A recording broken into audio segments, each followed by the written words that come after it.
Twelfth वाले बच्चों के लिए मैराथन वीडियो आ चुका है। ट्वेल्थ पूरी हिंदी की तैयारी एक ही वीडियो में होगी, चाहे वो आपका बहुविकल्पीय प्रश्न हो, चाहे गद्य हो, पद्य हो, लेखक जीवन परिचय हो, पंचलाइट हो, बहादुर कहानी का सारांश हो, जीवन परिचय हो, संस्कृत का गद्यांश हो, पद्यांश हो, मुहावरा हो, लोकोक्तियां हो, रस, छंद, अलंकार, पत्र लेखन, निबंध। प्यारे बच्चों कंप्लीट हिंदी। जी प्यारे बच्चों आप लोगों को कंप्लीट हिंदी मिलेगा विद इसका सॉल्यूशन मिलेगा। जी प्यारे बच्चों आपको हिंदी के साथ साथ उसका सॉल्यूशन भी दिया जाएगा। पूरे हिंदी की तैयारी एक ही वीडियो में होगी। अब इससे बाहर कोई भी वीडियो देखने की आवश्यकता नहीं है। सारा कुछ डाउट आपको इसी वीडियो में क्लियर करने वाला हूं, साथ ही साथ इसका मैं पीडीएफ देने वाला हूं। अगर आप लोग इस वीडियो को पूरा देख लेते हैं तो 100 में 100 नंबर पक्का हो जाएगा। जी प्यारे बच्चों 100 में 100 नंबर पक्का हो जाएगा। उससे छोटी सी प्रार्थना है प्यारे बच्चों कि आप लोगों के लिए मैं 2 घंटे 3 घंटे का जो भी वीडियो होगा मैं आपको बनाऊंगा, तो उसके लिए आपको शेयर करना आवश्यक है। प्यारे बच्चों देखिए 2-2 घंटा मैं आपके लिए वीडियो बनाता हूं, तो आप लोग का भी फर्ज बनता है कि आप लोग शेयर करें, वीडियो को ज्यादा से ज्यादा शेयर करें। कम से कम एक बच्चा 5 लोगों को शेयर कर लेगा। बस इतना पढ़ लो, इसके बाद में कुछ भी पढ़ने की आवश्यकता नहीं है बच्चों। अगर मैं आपको हिंदी का पेपर भी दिखा दूं तो इससे बाहर बोर्ड परीक्षा में कुछ नहीं पूछा जाता है। समझ में आया बच्चों कि नहीं समझ में आया? जैसे यहाँ पर हिंदी का पेपर है जो कि ऑफिशियल पेपर है, इसमें क्या पूछा जाता है? देखिए यहाँ पर बहुविकल्पीय प्रश्न पूछा जाता है, गद्यांश पूछा जाता है, पद्यांश पूछा जाता है, उसके बाद में संस्कृत का गद्यांश, पद्यांश, खंड काव्य, यही सब, पंचलाइट वगैरह यही सारी चीजें पूछी जाती है उसमें। उसके बाद में संदर्भ सहित ये संस्कृत वगैरह हो गया, श्लोक हो गया, इसका आंसर हो गया, सब कुछ बताने वाले, कुछ कोई भी टॉपिक नहीं छूटेगा। जैसा कि मैंने यहाँ पर बता भी दिया है कि क्या क्या आपको बताने वाला हूँ। कंप्लीट हिंदी विद सॉल्यूशन मिलेगा आप लोगों को। इससे बाहर कहीं कुछ पढ़ने की आवश्यकता नहीं। 100 में 100 पक्का आ जाएगा। आप लोग चाहते तो और पढ़ सकते हैं, ऐसा नहीं कि केवल आप इसी वीडियो को देखें। हाँ बट यही क्वेश्चन, ऐसे ही क्वेश्चन सब कुछ बताने वाला हूँ जो कि इस वीडियो में, जो कि आपको बोर्ड परीक्षा में आएगा, वही चीजें मैं आज के इस वीडियो में बताने वाला हूं। तो पूरे हिंदी की तैयारी होगी। यहाँ पर देखिए तैयारी इस प्रकार लिख देते हैं, पूरे हिंदी की तैयारी होगी प्यारे बच्चों। इससे बाहर आपको कहीं पर कुछ देखने को नहीं मिलेगा। समझ में आया प्यारे बच्चों? तो आइए एक एक करके देखते हैं। तो सबसे पहले बहुविकल्पीय प्रश्न देखेंगे। देखिए कम से कम मैं आपको 50 बहुविकल्पीय प्रश्न को बताने वाला हूं। कितने बहुविकल्पीय प्रश्न को बताने वाला हूं? 50 ऑब्जेक्टिव प्रश्न को बताने वाला हूं जो कि बोर्ड परीक्षा में ही है। इससे बाहर कुछ ना है, इसी प्रश्न को मैं बताऊंगा। 50 ऑब्जेक्टिव प्रश्न यानी जिसको बोलते हैं बहुविकल्पीय प्रश्नों को बताने वाला हूं। कम से कम 50 बताऊंगा, चाहे जितना बड़ा वीडियो हो जाए। एक एक तरीके से, मतलब एकदम लो लैंग्वेज से बताऊंगा। कॉपी में किस तरह प्रश्नोत्तर संख्या डालेंगे, कैसे लिखेंगे, सब कुछ बताने वाला हूं। तो यहां पर देखिए ये खंड का बहुविकल्पीय प्रश्न है। तो पहला आपका कहा है कि डिप्टी कलेक्ट्री के लेखक हैं। बच्चों डिप्टी कलेक्ट्री के लेखक कौन है? तो पहला है वासुदेव शरण अग्रवाल, तो दूसरा है अमरकांत, तीसरा है प्रोजी सुंदर रेड्डी, और चौथा है डॉक्टर हजारी प्रसाद द्विवेदी। तो इसका जो सही आंसर हो जाएगा बच्चों ऑप्शन नंबर बी हो जाएगा अमरकांत। क्या हो जाएगा बच्चों? अमरकांत। अमरकांत क्या हो जाएगा प्यारे बच्चों? अमरकांत हो जाएगा। उसके बाद में देखिए दूसरा है भारत की एकता के रचनाकार है। प्यारे बच्चों भारत की एकता के रचनाकार कौन है? तो डॉक्टर एपीजे अब्दुल कलाम है, फणीश्वर नाथ रेणु है, रामधारी सिंह दिनकर है, वासुदेव शरण अग्रवाल जी हैं। तो प्यारे बच्चों इसका सही ऑप्शन हो जाएगा ऑप्शन नंबर डी सही हो जाएगा, वासुदेव शरण अग्रवाल जी हैं। वासुदेव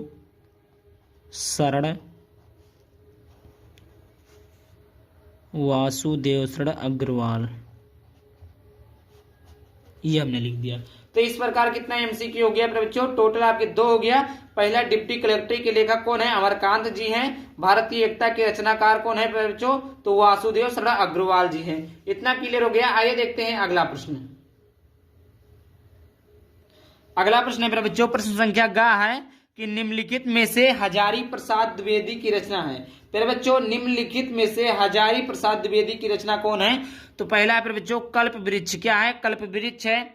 दूसरा है पूर्वोदय है, तीसरा है कल्पलता है, और चौथा है और अंत में। प्यारे बच्चों निम्नलिखित में से हजारी प्रसाद द्विवेदी की रचना कौन सी है प्यारे बच्चों? तो आपका है कल्पलता। क्या प्यारे बच्चों? कल्पलता। कल्पलता क्या प्यारे बच्चों? कल्पलता है। आगे बात करते हैं घ नंबर का प्रश्न है बच्चों कि निम्नलिखित में से प्रोजी सुंदर रेड्डी नहीं है।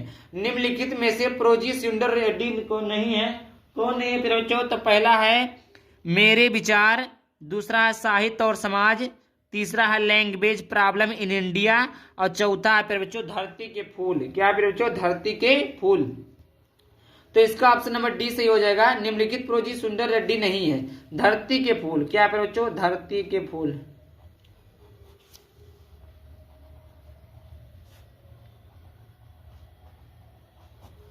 कौन है बच्चों? धरती के फूल नहीं है।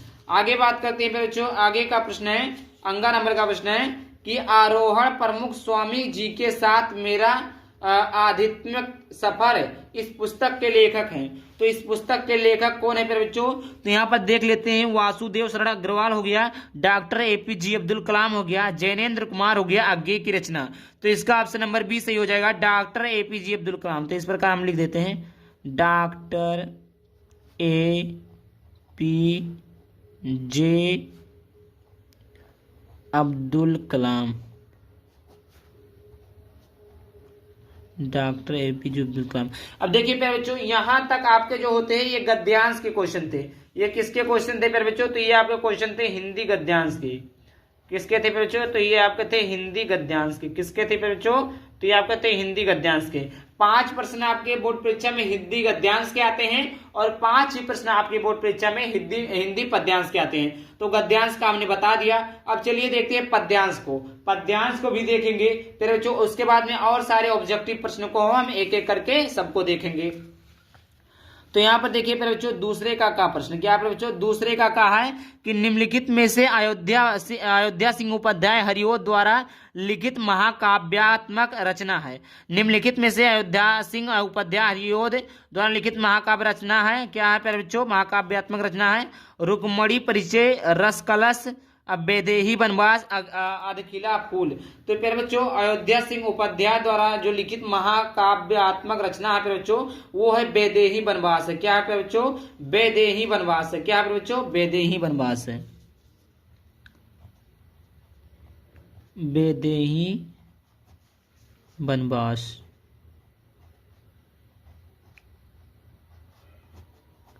बेदेही वनवास। क्या है बच्चों? बेदेही वनवास है। समझ में आया बच्चों? दूसरे का ऑप्शन नंबर सी करेक्ट हो जाएगा। अब ये पद्यांश में चल रहे हैं, ये 5 प्रश्न पद्यांश की तरफ है, तो दूसरे का सी सही हो गया। अब चलिए देखते हैं दूसरे का खा नंबर के प्रश्न को। तो देखिए दूसरे का खा नंबर का प्रश्न है कि निम्नलिखित में से मैथिली शरण गुप्त की रचना है। फिर बच्चों निम्नलिखित में से मैथिली शरण गुप्त की रचना है। सिद्धराज है, कानन कुसुम है, उत्तरा है, दीपशिखा है। तो देखिए इसका सही ऑप्शन हो जाएगा निम्नलिखित में से मैथिली शरण गुप्त की जो रचना है वो है सिद्धराज।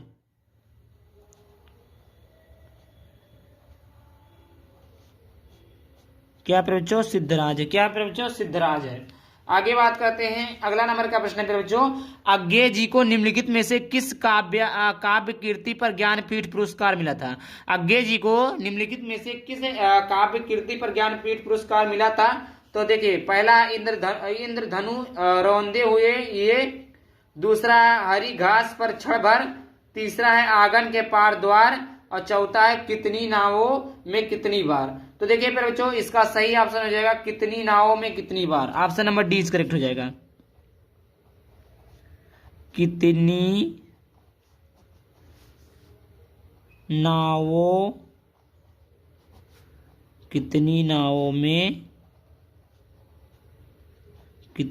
में कितनी बार। इसका ऑप्शन नंबर डी करेक्ट हो जाएगा। आगे बात करते हैं घ नंबर का प्रश्न है, निम्नलिखित में से दिनकर की रचना नहीं है। पर बच्चों दिनकर की रचना नहीं है तो शिखा पंख चमकीले है, परशुराम की प्रतीक्षा, अंधा युग भी है, अनामिका भी है, लेकिन परशुराम की प्रतीक्षा नहीं है। तो यहां पर हम लिखेंगे परशुराम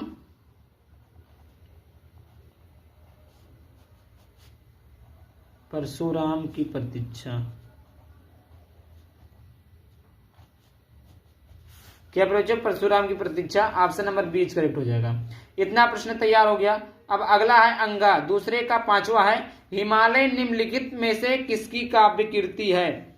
तो सुमित्रा नंदन पंत की है, सूर्यकांत त्रिपाठी निराला की है, महादेवी वर्मा की है, जयशंकर प्रसाद की है। तो हिमालय भैया सभी लोग जानते हैं महादेवी वर्मा की है। महादेवी वर्मा की है।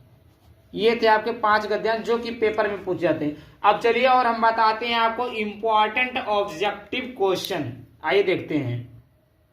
इसके बाद में अगला है पंचलाइट। यहाँ पर देखिए पंचलाइट कहानी के लेखक हैं। फिर बच्चों पंचलाइट कहानी के लेखक कौन हैं? तो ये हैं फणीश्वर नाथ रेणु। क्या है? फणीश्वर नाथ रेणु। दूसरा है अगला है जयशंकर प्रसाद किसके लेखक हैं? जयशंकर प्रसाद किसके लेखक है बच्चों? तो ध्रुव स्वामी के। किसके लेखक हैं? ध्रुव स्वामी के हैं। और भी ऑप्शन है बट ये हाँ इनकी रचना है। गबन के लेखक कौन है बच्चों? तो गबन के लेखक प्रेमचंद जी हैं। कौन है बच्चों? गगन के लेखक प्रेमचंद जी हैं। 15 नंबर का प्रश्न है कि कुटज के रचयिता कौन है? प्यारे बच्चों कुटज के रचयिता कौन है? तो हजारी प्रसाद द्विवेदी जी हैं। कौन है? हजारी प्रसाद द्विवेदी जी हैं। कुटज के रचयिता कौन है प्यारे बच्चों? हजारी प्रसाद द्विवेदी जी हैं। और विनय पत्रिका के रचयिता हैं। प्यारे बच्चों विनय पत्रिका के रचयिता, विनय पत्रिका के रचयिता कौन है? आप लोगों ने पढ़ा होगा विनय पत्रिका तुलसीदास। ये विनय पत्रिका हो गया, रामचरितमानस हो गया, दोहावली, गीतावली, ये सब किसकी रचना है? तुलसीदास की है। किसकी रचना? तुलसीदास की। अगला है कवि वचन सुधा नामक पत्रिका के संपादक का नाम था। कवि वचन सुधा नामक पत्रिका के संपादक का क्या नाम था बच्चों? तो इसका उत्तर हो जाएगा भारतेंदु हरिश्चंद्र। क्या हो जाएगा बच्चों? भारतेंदु हरिश्चंद्र। क्या हो जाएगा? भारतेंदु हरिश्चंद्र। अगला है कौन से कवि प्रेम श्रेयी शाखा से संबंधित नहीं है? देखिए बच्चों कौन से कवि प्रेम श्रेयी शाखा से संबंधित नहीं है? तो पहला जायसी, मंझन, चंद्रबरदाई, कुतुबन। तो इसका सही ऑप्शन हो जाएगा चंद्रबरदाई। क्या हो जाएगा? चंद्रबरदाई जो है ये प्रेम श्रेयी शाखा के से संबंधित नहीं है। 19 नंबर का मतलब अगला प्रश्न है, अगला प्रश्न है थोड़ा और आगे कर लेते हैं। हाँ, भक्ति काल का समय रामचंद्र शुक्ल ने माना है। भक्ति काल को जो समय है रामचंद्र शुक्ल भैया ने क्या माना है? संवत 1375 से 1700। देखिए ईस्वी नहीं लिखा, संवत दूसरा होता है, ईस्वी दूसरा होता है। 20 नंबर का प्रश्न है बच्चों रामचंद्रिका रचना है। रामचंद्रिका किसकी रचना है? तो ये आपका केशवदास का। किसका है बच्चों? रामचंद्रिका जो रचना है वो केशवदास का। आई होप इतना क्लियर हो गया होगा। चलिए और देखते हैं ऑब्जेक्टिव प्रश्न की ओर। देखिए अगला है मेरी असफलताएं किस विधा की रचना है? मेरी असफलताएं किस विधा की रचना है? तो आत्मकथा है। उसके बाद में अगला है अज्ञेय की रचना है। अज्ञेय की रचना क्या है? तो शेखर एक जीवनी है। 7वें नंबर का है बालकृष्ण भट्ट द्वारा संपादित पत्रिका है। बालकृष्ण भट्ट द्वारा संपादित पत्रिका कौन से बच्चों? हिंदी प्रदीप है। अगला है ध्रुव स्वामी किस विधा की रचना है? तो बच्चों इसका उत्तर आप लोग बताइए। जिसका उत्तर मैं नहीं बता रहा हूं उसको आपको कमेंट बॉक्स में बताना है। प्रश्न ये संख्या डाल देना, प्रश्न संख्या, उसके बाद में उत्तर आप लोगों को बताना है।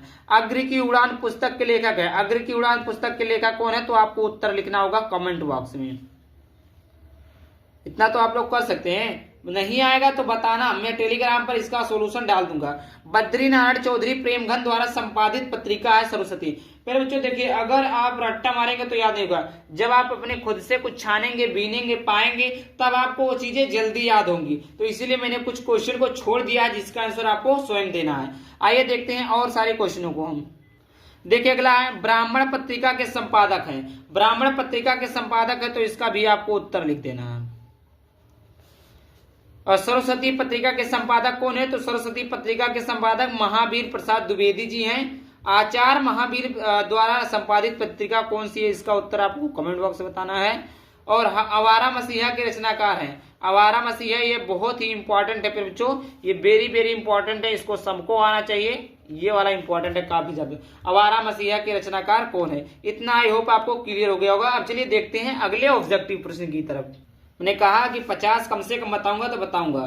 संसद के सड़क तथा कविता के रचयिता है। कौन है बच्चों? धूमिल है। कौन है बच्चों? धूमिल है। कौन है? धूमिल है। धूमिल। 23 नंबर का प्रश्न है किस ग्रंथ के रचनाकार चंद्रबरदाई हैं? किस ग्रंथ के रचनाकार चंद्रबरदाई हैं? तो ये है पृथ्वीराज रासो। कौन है बच्चों? पृथ्वीराज रासो। 24 नंबर का प्रश्न है अष्टछाप के कवियों का संबंध भक्ति काल की किस शाखा से है? अष्टछाप के कवियों का संबंध भक्ति काल की किस शाखा से है? तो कृष्ण भक्ति। किस भक्ति से है बच्चों? कृष्ण भक्ति से है। 25 नंबर का अगला प्रश्न है। प्रश्न तो हमने बहुत सारे बता दिए। कौन सी रचना आदिकाल की नहीं है? कौन सी रचना आदिकाल की नहीं है? तो संदेश, पृथ्वीराज रासो, विसल देव रासो, अखरावट। तो अखरावट जो है अखरावट रचना आदिकाल की नहीं है। अगला प्रश्न है बच्चों, मैथिली शरणगुप्त आधुनिक काल के किस युग से संबंधित है? मैथिली शरणगुप्त आधुनिक काल के किस युग से संबंधित है? तो वो है द्विवेदी युग। किस युग से है? द्विवेदी युग से है। द्विवेदी युग से। किस युग से बच्चों? द्विवेदी युग से। आगे बात करते हैं, अगला प्रश्न है, किस काव्य धारा में सेवक से भक्ति की समानता है? समानता है किस? राम भक्ति काव्य धारा। किस भक्ति काव्य धारा? राम भक्ति काव्य धारा। अगला प्रश्न है मेरे बच्चों 28 नंबर का, कि छायावादी योगीन कवि नहीं है। छायावादी योगीन कवि नहीं है। कौन नहीं है? मैथिली शरणगुप्त जी नहीं है। आगे बात करते हैं, अगला क्वेश्चन है, महाकवि भूषण की रचना नहीं है। तो छत्रसाल दशक जो है वो महाकवि भूषण की रचना नहीं है। चलिए और देखते हैं ऑब्जेक्टिव प्रश्न को। सारे के सारे ऑब्जेक्टिव प्रश्नों को हम करने वाले हैं। कौन से प्रेम श्रेयी शाखा के कवि हैं? प्रेम श्रेयी की शाखा के कवि कौन है? तो वो है सूरदास। कौन है फिर बच्चों? सूरदास जी हैं। आगे है 31 नंबर का प्रश्न, कि राम भक्ति शाखा के कौन नहीं है? तो ये है तुलसीदास। कौन है फिर बच्चों? तुलसीदास हैं, चतुर्भुज दास हैं, अग्रदास हैं कि नाभादास हैं? तो फिर बच्चों इसका ऑप्शन नंबर दूसरा सही हो जाएगा, चतुर्भुज दास है। 32 नंबर का प्रश्न है, कामयानी किसकी रचना है? कामयानी किस युग की रचना है? तो ये छायावादी युग की। किस युग की रचना है बच्चों? छायावादी युग की रचना है। तो जितने भी मैं ऑब्जेक्टिव प्रश्नों को करवा रहा हूं, इससे बाहर बोर्ड में एक भी प्रश्न नहीं दिखेगा, देख लेना चाहिए। 33 नंबर का प्रश्न है, वल्लभाचार्य का शिष्य कौन था? पहले बच्चों वल्लभाचार्य का शिष्य कौन था ये आपको पता होगा। हाँ, सूरदास का जीवन परिचय अगर आपने पढ़ा होगा। वल्लभाचार्य के शिष्य कृष्णदास थे, और कृष्णदास कौन थे? वही आपके सूरदास जी थे। तो कृष्णदास या सूरदास बात एक ही है। 33 नंबर का प्रश्न, स्वामी रामानंद का शिष्य कौन था? पहले बच्चों स्वामी रामानंद शिष्य कौन था? तो वो थे कबीर। कौन थे पहले बच्चों? कबीर थे। भक्ति काल का काव्य नहीं है। पहले बच्चों भक्ति काल का काव्य नहीं है, तो कौन नहीं है? पृथ्वीराज रासो नहीं। कौन नहीं है? पृथ्वीराज रासो नहीं है। और अगला देखिए, अब ये आता है ये आपका ऑब्जेक्टिव, जलद का। जलद और जलद का मतलब क्या होता है? तो जलज का मतलब होता है कमल और जलद का मतलब होता है बादल। एक मीनिंग लिखना, और इसका आप लोग आंसर कमेंट बॉक्स में बताना। आंसर इसका क्या बताना है? कमेंट करना है, इसका कमेंट कर देना आंसर। उपकार मिस होता है दूसरे का कार्य, और एक उपकार मिस होता है बुरा। ये जो लिखा है योजक चिन्ह, इसको और भी लिख सकते हैं। और आसक्ति और आसक्ति का आप लोग को कमेंट बॉक्स में बताना है। ठीक समझा? चलिए आगे देखते हैं और सारे क्वेश्चन को। देखिए अगला है पंथ। एक पंथ का मतलब होता है संप्रदाय, और एक पंथ का मतलब पंथ का मतलब होता है संप्रदाय, और पथ का मतलब होता है मार्ग। और इसका उत्तर आप लोगों को कमेंट में देना है। नहीं दे पाते हैं, सबका सोल्यूशन टेलीग्राम में डाल देंगे। टेलीग्राम ग्रुप का लिंक वीडियो के डिस्क्रिप्शन में मिल जाएगा, या आप अनमोल एकेडमी 33 को सर्च कर सकते हैं। एक स्वर्ण का मतलब होता है सोना, एक सवर्ण का मतलब होता है उच्च जाति, पयोध का मतलब होता है एक जल, और एक पयोधी का मतलब होता है दूध। कपट का मतलब होता है धोखा, और कपाट का मतलब होता है दरवाजा। एक कपट का मतलब धोखा, एक कपाट का मतलब दरवाजा। पाचन का मतलब होता है पचाने की क्रिया, और एक पाचक मिस होता है पित्त। पचाने की क्रिया और एक पाचक मिस होता है पित्त। अब इसका आप देखिए 4 क्वेश्चन है, इसका आप लोगों को आंसर कमेंट बॉक्स में पुटअप कर देना है। ये आप लोगों का टेस्ट हो रहा है, समझ लीजिए एक प्रकार से। अंशु आंसू, अपेक्षा उपेक्षा, तरड़ी तरड़ू, प्रारंभ प्रारब्ध, ये आपका हो गया। अब चलिए देखते हैं और सारे ऑब्जेक्टिव प्रश्न को हम। ये सारे आपके बोर्ड परीक्षा में पूछे जाते हैं फिर बच्चों।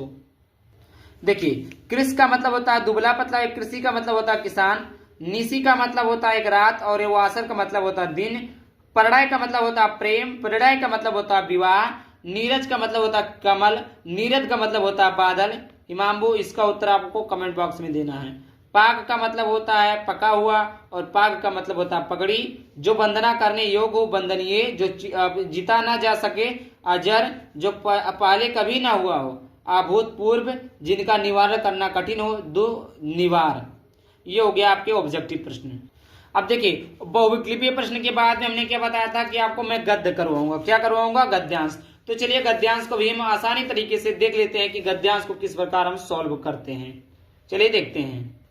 तो अब हम पढ़ेंगे बहुविकल्पीय में प्रश्न हो गया, अब गद्यांश पढ़ेंगे। चलिए गद्यांश को देखते हैं। तो तीसरा प्रश्न आपका आता है कि दिए गए गद्यांश पर आधारित निम्नलिखित प्रश्नों के उत्तर दीजिए। अब गद्यांश क्या लिखा है, इसी को पढ़कर हमें नीचे जो दिया गया क्वेश्चन है इसका आंसर लिखना है। तो यहाँ पर देखिए ये आपका 12 नंबर का पुस्तक, कितने नंबर का, 12 नंबर का आता है। पढ़ लेते हैं गद्यांश को।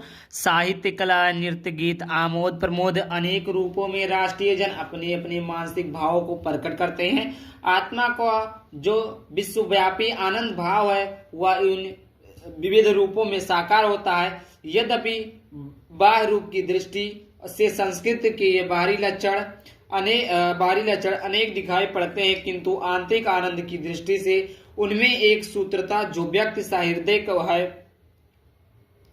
सहृदय हुआ प्रत्येक संस्कृत के आनंद पक्ष को स्वीकार करता है और उससे आनंदित होता है। इस प्रकार की उदार भावना ही विविध जनों से बने हुए राष्ट्र के लिए स्वाक्षतकर है। तो देखिए यहाँ पर पहला प्रश्न पूछा है कि राष्ट्रीय जन अपने अपने मानसिक भाव को किन रूपों में प्रकट करते हैं। तो यहाँ पर देखिए आंसर इसका लिखा हुआ है। देखिए यहाँ पर आपको ढूंढने की आवश्यकता है बस कि साहित्य, कला, नृत्य, गीत, आमोद प्रमोद अनेक रूपों में राष्ट्रीय जन अपने अपने मानसिक भाव को प्रकट करते हैं। तो वही तो पूछा, मानसिक भाव को किन किन रूपों में प्रकट करते हैं। तो यही चीजें हमें लिख देना है कि मानसिक भाव, ये देखिए यही चीजें लिख देना आपको, साहित्य, कला, नृत्य, यही चीजें लिखा, नृत्य, गीत, आमोद प्रमोद अनेक रूपों में राष्ट्रीय जन अपने मनोभावों को प्रकट करते हैं। ये आपका पहला क्वेश्चन था, इस प्रकार पहला हो गया। देखिए बच्चों, अगर आपको गद्यांश बिल्कुल भी लिखना नहीं आता तो मैंने सॉल्यूशन करा दिया है, तो आप लोग उसको देख लेंगे, अच्छे से समझ में आ जाएगा, उससे आपको कोई भी दिक्कत नहीं होगी। निबंध लिखना नहीं आता उसको भी मैंने ट्रिक से बताया है, जीवन परिचय को भी ट्रिक से बताया है, कोई भी संदर्भ कैसे लिखे उसको भी मैं ट्रिक से बता दिया हूं। तो बस आज के इस वीडियो में मैं आपको दिए गए गद्यांश पर जो मतलब इंपॉर्टेंट क्वेश्चन उसका मैं सॉल्यूशन बताऊंगा। और दूसरा प्रश्न पूछा जाता है, देखिए अगर आपको गद्यांश नहीं आता फिर बच्चों तो ये मत समझिए कि हम कर नहीं पाएंगे। अगर आप कुछ भी लिख कर आते हैं इसी में से, अगर आप देखिए आपको नहीं आता था तो आप अगर यहां से लिख देते ना इधर इतना तक तो भी आपको 1-2 नंबर मिल जाते। तो आपको गद्यांश में इसी में से कुछ ना कुछ ढूंढ ढाड़ के लिख देना है, जिससे आपको 12 नहीं तो 10 नंबर 8 नंबर आपको बिल्कुल से बिल्कुल मिल ही जाए। समझ में आया। दूसरा प्रश्न को देख लेते हैं फिर बच्चों, बहुत ही आसानी तरीके से क्या पूछा गया है। दूसरा प्रश्न पूछा गया है कि राष्ट्रीय जन अपने अपने मानसिक भाव को किन रूपों में प्रकट करते हैं। ये तो हो गया फिर बच्चों। दूसरा है संस्कृत के आनंद पक्ष को कौन स्वीकार करता है। फिर बच्चों संस्कृत के आनंद पक्ष को कौन स्वीकार करता है। तो देखिए जो व्यक्ति सहृदय है वह प्रत्येक संस्कृत के आनंद पक्ष को स्वीकार करता है और उससे आनंदित होता है। अब देखिए यहाँ पर इसका आंसर देखिए, आनंद पक्ष को उसको स्वीकार करता है। अब इसमें ढूंढिए, अब यहाँ पर देखिए आनंद पक्ष को स्वीकार करता है। इसके पहले से देखिए जो व्यक्ति सहृदय है वह प्रत्येक संस्कृत के आनंद को, प्रत्येक संस्कृति। फिर बच्चों सब देखिए, अब देखिए मैं आपको एक ट्रिक बता देता हूँ इसको पहचानने का कि इसका आंसर कैसे आपको मिलेगा। इसका मैं एक ट्रिक बता देता हूँ। ट्रिक यह है बच्चों, देखिए ट्रिक ध्यान से देखिएगा, अगर वीडियो को थोड़ा सा भी मिस करते हैं तो समझ में नहीं आएगा। देखिए पहला क्या क्वेश्चन था, मानसिक भाव को किन रूपों में प्रकट करते हैं। अब इसमें ढूंढिए कहाँ है, मानसिक भाव को किन रूपों में प्रकट करते हैं। अब इसके पहले जो भी पैराग्राफ हो वहां से लिखना स्टार्ट कर दीजिए। जैसे यहाँ पर देखिए, यहाँ पर क्वेश्चन आपने क्या देखा, मानसिक भाव को किन रूपों में प्रकट करते हैं, मानसिक भाव को प्रकट करते हैं। इसके आगे जो भी पैराग्राफ है, मतलब ये देखिए इधर यहाँ से शुरुआत है ना, इसके आगे इसके पहले कोई नहीं रुका, तो यहाँ से आप लिखना प्रारंभ कर देंगे। उसी प्रकार आनंद पक्ष को कौन स्वीकार करता है, आनंद पक्ष को हेरेंगे, आनंद पक्ष को स्वीकार करता है। इसके पहले से जो भी आपका आएगा पूर्ण विराम उसके आगे से, तो जो व्यक्ति सहृदय है वह प्रत्येक संस्कृत के आनंद पक्ष को स्वीकार करता है। इस प्रकार हो जाएगा। और ग नंबर का प्रश्न पूछो, मानसिक और स्वास्थ्यकर शब्दों के अर्थ हैं। मानसिक और स्वास्थ्यकर शब्दों के अर्थ हैं। तो मानसिक का मतलब होता है शब्द मानसिक, स्वास्थ्यकर अर्थ मन की कल्पना से उत्पन्न आरोग्यवर्धक स्वास्थ्य प्रदान करने वाला। अब देखिए रेखांकित अंश की व्याख्या पूछा है। फिर बच्चों रेखांकित अंश की व्याख्या में क्या होता है। फिर बच्चों बहुत सारे बच्चे केवल रेखांकित अंश की व्याख्या करके आते हैं, नंबर मिलेगा। फिर बच्चों रेखांकित अंश की व्याख्या करके आते हैं तो नंबर मिलेगा, लेकिन अगर आपको पूरे की व्याख्या मालूम है फिर बच्चों तो पूरे की व्याख्या प्लीज कर दीजिएगा, आपको सारे नंबर मिल जाएंगे। क्योंकि अगर आप रेखांकित अंश की करते हैं मिलेंगे, बट हो सकता है कि आपको आधा एक नंबर काट ले। तो यहाँ पर रेखांकित अंश की व्याख्या क्या हुआ कि लेखक को रेखांकित पंक्तियों से आशय है कि कला की दृष्टि से संस्कृति के सभी अवयव जैसे साहित्य, गीत, नृत्य, वादन, आमोद प्रमोद विभिन्न रूपों में विभक्त हैं, किंतु आत्मतिक सुख प्रदान करने के संदर्भ में ये सभी अवयव एकता स्थापित कर लेते हैं, अर्थात आत्मा के सुख एवं वृद्धि इन सभी सांस्कृतिक अंगों में स्थापित होता है। देखिए बच्चों, गद्यांश का मतलब वो ये होता है अपने भाषा में कुछ लिखो। जितना भी प्रश्न दिया है सबका आंसर आपको इसी गद्यांश में मिल जाएगा, बट कहने का मतलब ये है कि उसको अपनी बातों में, अपनी शब्दों में प्रकट करना होता है। ये थे 4 प्रश्न गद्यांश के। एक प्रश्न और है, उसके बाद में हम पद्यांश की तरफ अग्रसर होते हैं। तो देखिए इसका जो 5वां है कि उपयुक्त गद्यांश के पाठ का शीर्षक और लेखक का नाम लिखिए। तो देखिए पाठ और शीर्षक के लेखक का नाम क्या है, तो प्रस्तुत गद्यांश जो है राष्ट्र का स्वरूप है नामक शीर्षक अवतरित है। डॉक्टर वासुदेव शरण अग्रवाल इस पाठ के लेखक हैं। जब भी आपको बोर्ड परीक्षा में पाठ और लेखक का नाम पूछेगा तो आप पाठ और लेखक का नाम लिखेंगे। अगर आपसे संदर्भ पूछेगा तो आप संदर्भ लिखेंगे। संदर्भ कैसे लिखा जाता है, संदर्भ का मैंने एक डिटेल वीडियो बना दिया है जिसमें आप दुनिया का कोई भी संदर्भ लिख सकते हैं, बट मैं इसका भी संदर्भ भी बता दे रहा हूं। तो इसका संदर्भ आप लिखेंगे बच्चों, संदर्भ लिख सकते हैं कि प्रस्तुत गद्यांश हमारी पाठ्य पुस्तक हिंदी गद्य खंड में संकलित राष्ट्र का स्वरूप नामक शीर्षक से उद्धृत है, जिसके लेखक डॉक्टर वासुदेव शरण अग्रवाल जी हैं। या आप ऐसे कर सकते हैं कि प्रस्तुत गद्यांश हमारी पाठ्य पुस्तक हिंदी गद्य खंड में संकलित डॉक्टर वासुदेव शरण अग्रवाल द्वारा रचित लिखित राष्ट्र के स्वरूप नामक पाठ से लिया गया है। ये आपका हो गया आपका संदर्भ लिख सकते हैं। ये आपका पाठ और शीर्षक का नाम पूछे तो पाठ और शीर्षक का नाम लिख देना। संदर्भ जो मैंने बताया वो चीजें आपको अगर संदर्भ पूछेगा तो संदर्भ लिख देना। यहां तक टोटल प्यारे बच्चों हमारे जो थे तीसरा प्रश्न गद्यांश खत्म होता है। अब मैंने क्या बताया था बच्चों कि गद्यांश के बाद में आपको पद्यांश की ओर हम अग्रसर होगी। तो ये आपका गद्यांश तो समाप्त हो गया। चलिए देखते हैं पद्यांश को। पद्यांश में भी क्या कहता है बच्चों, देख एक पद्यांश पर आधारित निम्नलिखित प्रश्नों के उत्तर दीजिए।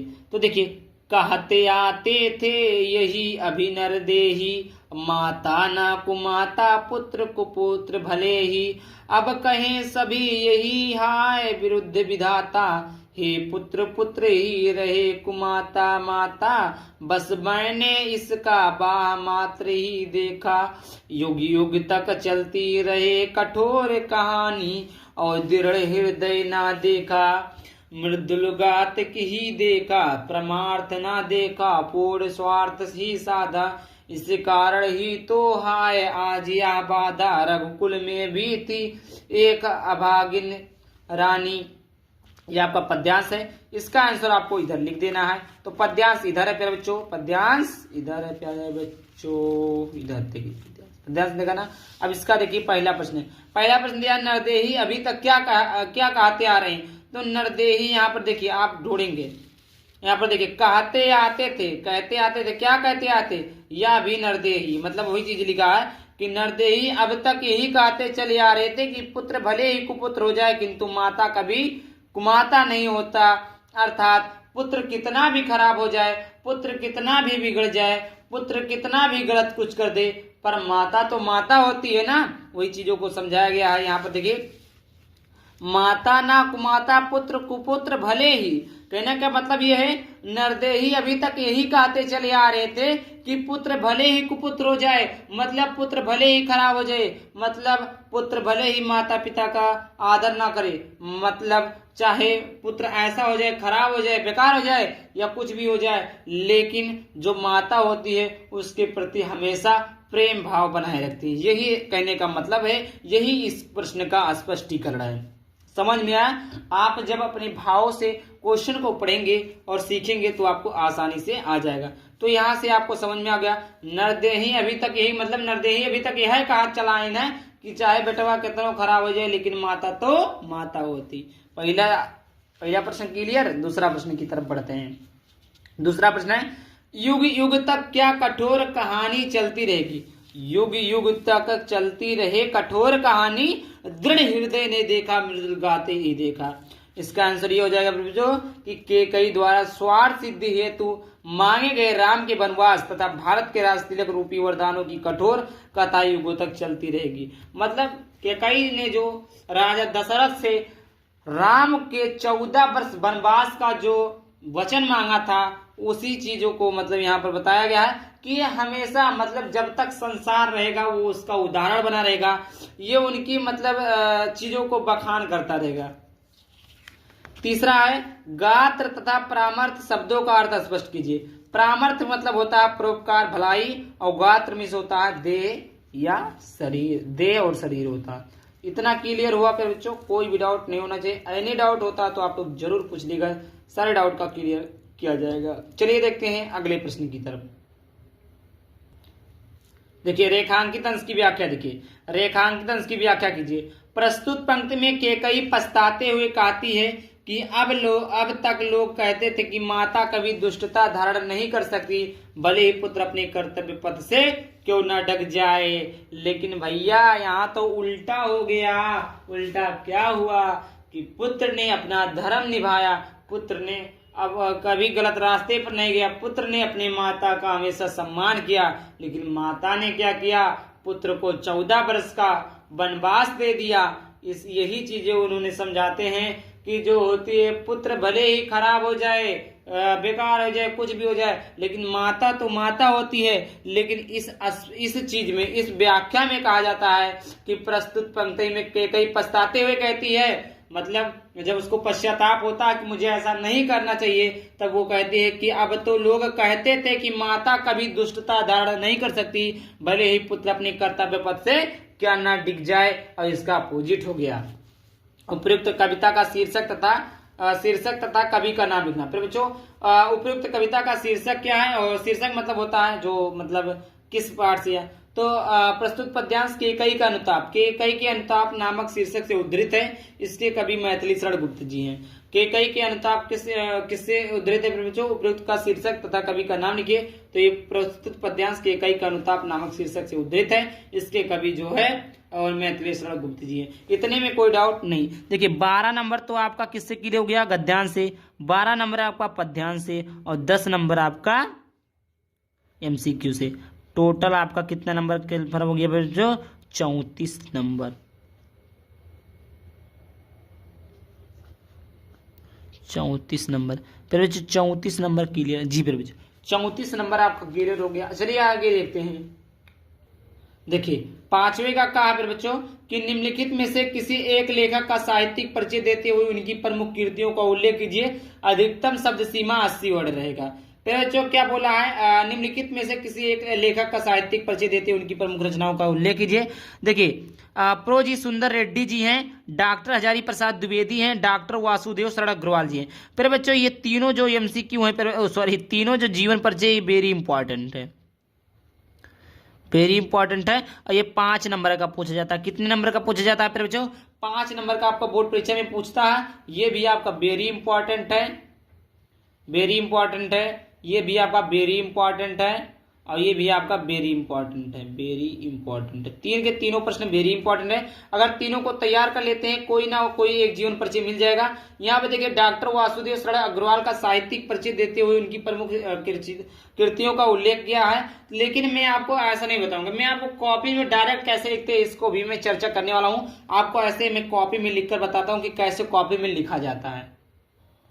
तो यहाँ पर देखिए वासुदेव शरण अग्रवाल का जीवन परिचय लिखा हुआ है, कितनी अच्छे तरीके से लिखा हुआ है। तो आपको कैसे जीवन परिचय लिखना है, साहित्यिक परिचय कैसे लिखना है, बराबर संक्षिप्त परिचय प्लस साहित्यिक में योगदान लिखना है। फिर बच्चों सबसे पहले प्रश्नोत्तर संख्या 4 डाल देना।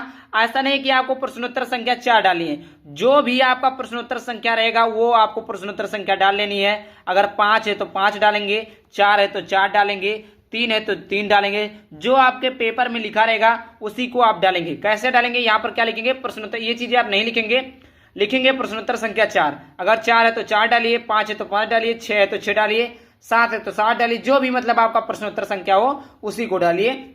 वासुदेव शरण अग्रवाल, इस प्रकार आप 2 कामा लगाएंगे इधर, 2 कामा इधर, और 2 कामा इधर लगाएंगे और बीच में लिख देंगे वासुदेव शरण अग्रवाल। इस प्रकार आपने अगर लिख लिया, उसके बाद में आपको लिखना है जन्म स्थान। प्यारे बच्चों, अगर ये चीजें अगर आप याद कर लेते हैं ना, तो उसके बाद में जीवन में आप कभी भी जीवन परिचय भूल ही नहीं सकते हैं। जी प्यारे बच्चों, जीवन में आप जीवन परिचय नहीं भूल पाएंगे अगर आप इस तरह जीवन परिचय को याद करते हैं। याद करने का जो सबसे फास्टेस्ट तरीका होता है, जो सबसे अच्छा तरीका होता है, उसी तरीके को हम लेकर आए हैं। आप किसी भी लेखक हो, कोई भी कवि हो, उनकी ये सारी चीजें जैसे जन्म स्थान, जन्म एवं मृत्यु, पिता माता, शिक्षा शैली, भाषा, प्रमुख स्थान, किसी भी कवि का, किसी भी लेखक का अगर ये सारी चीजें आप याद कर लेते हैं बच्चों, तो 100% आपको जीवन परिचय क्लियर हो गया। आपको जीवन परिचय में कोई भी दिक्कत नहीं है। दुनिया का कोई भी लेखक हो, कोई भी कवि हो, उसका आप जीवन परिचय चुटकियों में, एक झटके में याद कर सकते हैं। तो आई होप समझ में आया होगा कि उनकी क्या क्या चीजें कैसे कैसे आपको लिखना है। प्रश्नोत्तर संख्या डाल लेनी है, उसके बाद में वासुदेव शरण अग्रवाल का जीवन परिचय यहाँ पर ऐसे लिख देना है। अब बात करते हैं इनकी साहित्यिक जीवन परिचय की। तो जन्म स्थान हुआ था मेरठ, उत्तर प्रदेश। इनका जन्म कहाँ था? जन्म कहाँ होता है? तो उत्तर प्रदेश के मेरठ जिले में होता है। उत्तर प्रदेश के मेरठ जिले में हुआ था। जन्म इनका जो हुआ था 7 अगस्त 1907 ईस्वी में, तथा इनको जो मृत्यु हुई थी वो 24 जुलाई 1967 ईस्वी में हुई थी। वासुदेव शरण अग्रवाल का जो जन्म हुआ था 7 अगस्त 1907 में, मृत्यु जो हुई थी 24 जुलाई 1967 ईस्वी में हुई थी। पिता का नाम श्री विष्णु अग्रवाल, माता का नाम श्रीमती सीता देवी अग्रवाल। शिक्षा जो है लखनऊ विश्वविद्यालय में MA PhD डी लिटिल। और शैली जो इनकी है विचारात्मक, गवेषात्मक, व्याख्यात्मक। भाषा जो है विषयानुकूल, प्रौढ़ और परिमार्जित खड़ी बोली। और प्रमुख रचनाएं जो है पृथ्वी पुत्र, भारत की एकता, कल्प वृक्ष, मातृभूमि, वाग्धारा। इतनी सारी चीजें जो इनकी थी इंपॉर्टेंट थी, जो कि आपको याद होना 100% अनिवार्य है। कोई भी कभी हो बच्चों, कभी ही नहीं, लेखक हो कोई भी हो, उसका भी आप जीवन परिचय ऐसे याद कर सकते हैं। अगर बाई चांस आपका महादेवी वर्मा कहा जाता, तो चलिए बताते हैं महादेवी वर्मा का कैसे आप लिखेंगे। देखिए, अगर महादेवी वर्मा का देव दिया होता तो उसी प्रकार आप प्रश्नोत्तर संख्या जो भी आपको दिया रहेगा पेपर में वही डालना है। महादेवी वर्मा को ऐसे डॉटेड लाइन में कर देना है। वही चीजें इनका भी रहेगा, जन्म स्थान, जन्म एवं मृत्यु, पिता माता, शिक्षा, साहित्य आंदोलन, भाषा, प्रमुख रचनाएं, पुरस्कार। ये देखिए हर एक लेखक, हर एक कवि का होता। तो ये सारी चीजें अगर आप याद कर लेते हैं तो आपको अच्छे नंबर लाने से कोई नहीं रोक सकता है। जी बच्चों, तो चलिए देखते हैं वासुदेव शरण अग्रवाल का साहित्यिक परिचय भी देख लेते हैं। इस प्रकार अगर आप लोग इसका भी स्क्रीनशॉट लेना चाहें बच्चों, तो इसका भी आप सभी लोग स्क्रीनशॉट ले सकते हैं बच्चों। इसका भी आप लोग क्या करिए, स्क्रीनशॉट ले लीजिए और इसको भी याद कर लीजिएगा, क्योंकि महादेवी वर्मा का भी जीवन परिचय काफी ज्यादा इंपॉर्टेंट। स्क्रीनशॉट ले लीजिए जल्दी से आप सभी लोग। चलिए देखते हैं हम वासुदेव शरण अग्रवाल का साहित्यिक परिचय याद कर लेते हैं। तो इतना तो आपको याद हो गया होगा। चलिए आगे देखते हैं, इनका साहित्यिक परिचय भी हम पढ़ लेते हैं। यहाँ पर देखिए इनका साहित्यिक परिचय। साहित्यिक परिचय क्या है बच्चों? साहित्यिक परिचय को भी देख लेते हैं। साहित्यिक परिचय है कि भारतीय संस्कृति, पुरातत्व और प्राचीन इतिहास के ज्ञाता होने के कारण डॉक्टर अग्रवाल के मन में भारतीय संस्कृति को वैज्ञानिक और अनुसंधान की दृष्टि से प्रकाश में लाने की इच्छा थी। अतः इन्होंने उत्कृष्ट कोटि के अनुसंधानात्मक निबंधों की रचना की थी। निबंध के अतिरिक्त इन्होंने संस्कृत, पाली, प्राकृत के अनेक ग्रंथों का संपादन किया। भारतीय संस्कृति और संस्कृति के गंभीर अयोध्यता के रूप में इनका नाम देश के विद्वानों में अग्रणी है। इन्होंने वैदेहिक साहित्य, दर्शन, पुराण और महाभारत पर अनेक गवेषणात्मक लेख लिखे हैं। इनके निबंधों में भारतीय संस्कृति का उदात्त रूप व्यक्त हुआ है। इनके कथन प्रामाणिक है और इनकी शैली में आत्मविश्वास की झलक मिलती है। इनकी शैली का प्रधान रूप विवेचनात्मक हिंदी साहित्य के इतिहास में ये अपना मौलिकता, विचारशीलता और विद्वता के लिए चिरस्मरणीय रहेंगे। पर बच्चों ये इनका था साहित्यिक परिचय। आपको मैं पूरा दिखा दे रहा हूँ। आप लोग एक काम करिएगा, इसको स्क्रीनशॉट कर लीजिएगा और इसको अच्छे तरीके से याद कर लीजिएगा बच्चों। इससे अच्छा कोई भी कहीं पर भी देख लीजिएगा, कोई भी जीवन परिचय इससे अच्छा नहीं बता सकता है बच्चों। ये मैं एक ऐसा चैनल है जिसपे आपको सारी चीजें बताई जा रही। चलिए देखते हैं, अब जीवन परिचय हो गया आपका। देखिए फिर बच्चों, कवि का जीवन परिचय तो हो गया। अब लेखक का जीवन परिचय हम देख लेते हैं। तो देखिए अगला आपका खा में निम्नलिखित में से किसी एक कवि का साहित्यिक परिचय। तो लेखक का था, कवि का फिर बच्चों मैंने पहले बता दिया आप लोगों को लेखक का। जी फिर बच्चों यहाँ पर मैंने उल्टा बोल दिया, कवि का नहीं, मैंने लेखक का बताया है और कवि का बताने जा रहा हूँ। कवि में अयोध्या सिंह उपाध्याय हरिओद हो गए, सुमित्र रंजन पंत हो गए, रामधारी सिंह दिनकर हो गए। महादेवी वर्मा का भी कवि में आता है। तो एक कवि का तो हमने बता दिया महादेवी वर्मा का। अब देखिए, अब तो लिखना कैसे हमने बता दिया। उत्तर में आप लिखेंगे पहला, अयोध्या सिंह उपाध्याय हरिओद का साहित्यिक परिचय देते हुए उनकी प्रमुख कृतियों का उल्लेख। देखिए बच्चों, सबसे पहले तो साहित्यिक परिचय लिखा हुआ। एक काम करिएगा आप, जैसे मैंने कॉपी में गद्यांश में लेखक का बताया कि आप लोग संक्षिप्त परिचय लिख लीजिएगा, उसी प्रकार इनका भी संक्षिप्त परिचय लिख लीजिएगा, क्योंकि टाइम लग जाता है इसलिए मैं नहीं बताऊंगा।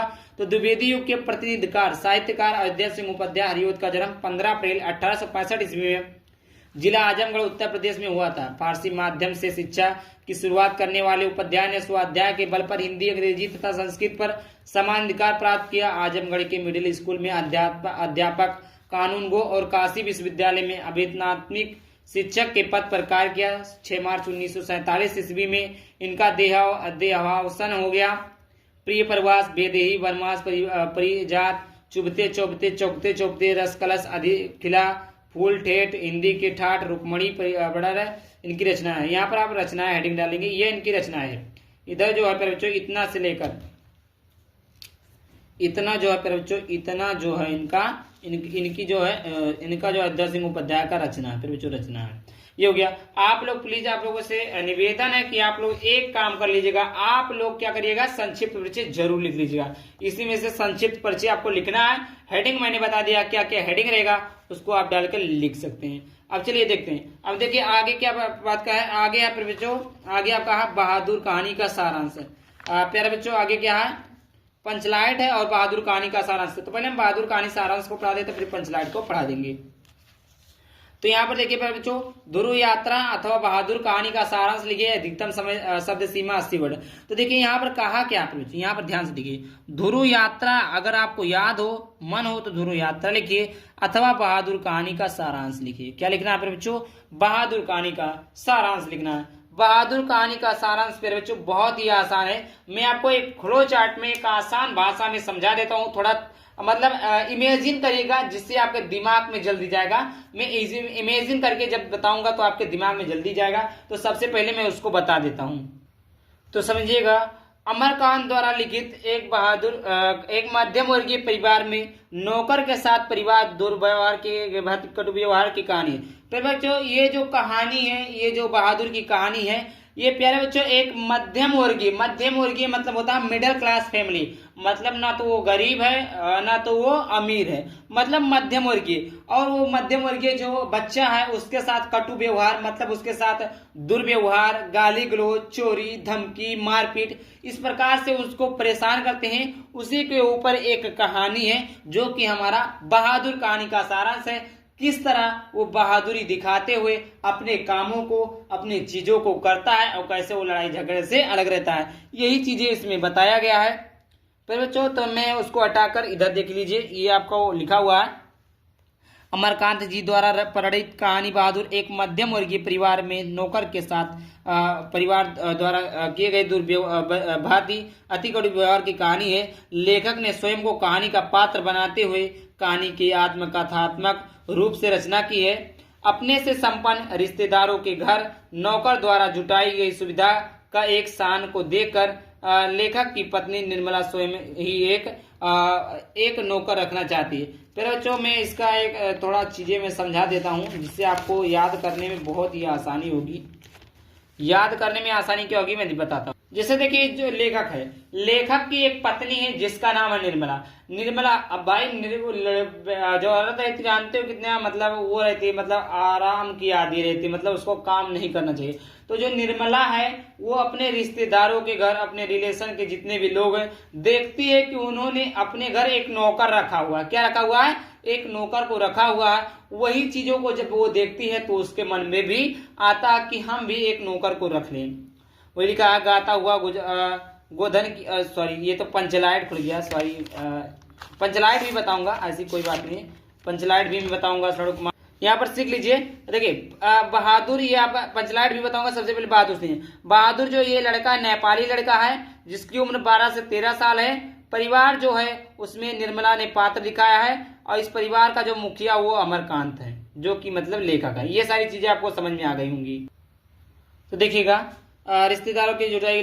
लेखक की पत्नी निर्मला स्वयं ही एक नौकर रखना चाहती है। बहादुर बिहार का 12 से 13 साल का लड़का है जो अपनी माँ के दुर्व्यवहार से तंग आकर घर छोड़कर शहर चला जाता है। उसकी माँ उसको बहुत परेशान करती थी, इसलिए वो घर द्वार छोड़कर बाहर चला जाता है। वहां पर अमरकांत की पत्नी निर्मला के परिवार में नौकर के रूप में रख लिया जाता है। निर्मला और उसका परिवार बहादुर के प्रति पहले तो अच्छा व्यवहार करते थे। कुछ दिनों तक ऐसा ही चलता रहा। उसके बाद निर्मला बहादुर के साथ दुर्व्यवहार करने लगी। बहादुर को कभी चोरी फंसाती, तो कभी गाली देती, तो कभी मारती पीटती। देखिए, समझिए मेरी बात को। जब किसी के घर कोई मेहमान आता है तो उसको 1 दिन 2 दिन 3 दिन सेवा सत्कार बढ़िया से होता है। कोई भी चीज आती है, अगर आप मोबाइल को लेते हैं तो 1 महीना 1.5 महीना बहुत ही अच्छे शान शौकत से रखते हैं। उसके बाद में कहाँ गया मोबाइल या कहाँ गया सामना, कुछ पता नहीं रहता। कोई भी चीज जब उसका नया लेते हैं या कोई भी चीज नया लाते हैं या किसी उसका ज्यादा कद्र रहता है। अब देखिए, किसी के घर में शादी होती है तो जो पत्नी आती है उसका कद्र 10 दिन 20 दिन 1 महीना 2 महीना ज्यादा होता, लेकिन फिर जैसे ही 6 महीना बीता, काम नहीं करती, ये नहीं करती, वो करती, तो उसके प्रति दुर्व्यवहार करने लगती। उसी प्रकार जब जो नेपाली लड़का जब वो घर से छोड़कर वो आया तो निर्मला की पत्नी ने उसको अपने घर पर रख लिया नौकर के रूप में और रह भी गया। तो उसके साथ पहले अच्छा व्यवहार करते थे, मतलब बहुत ही अच्छा व्यवहार करते थे। और वैसे जो बहादुर था बहुत ही ईमानदार था, समझ में आया, वो ईमानदार था। तो जब उन्होंने रखा तो उसके साथ व्यवहार अच्छा करते थे, खाते पीते थे हर एक चीज। लेकिन जैसे जैसे समय बीतता गया उसके साथ कटु व्यवहार करने लगे।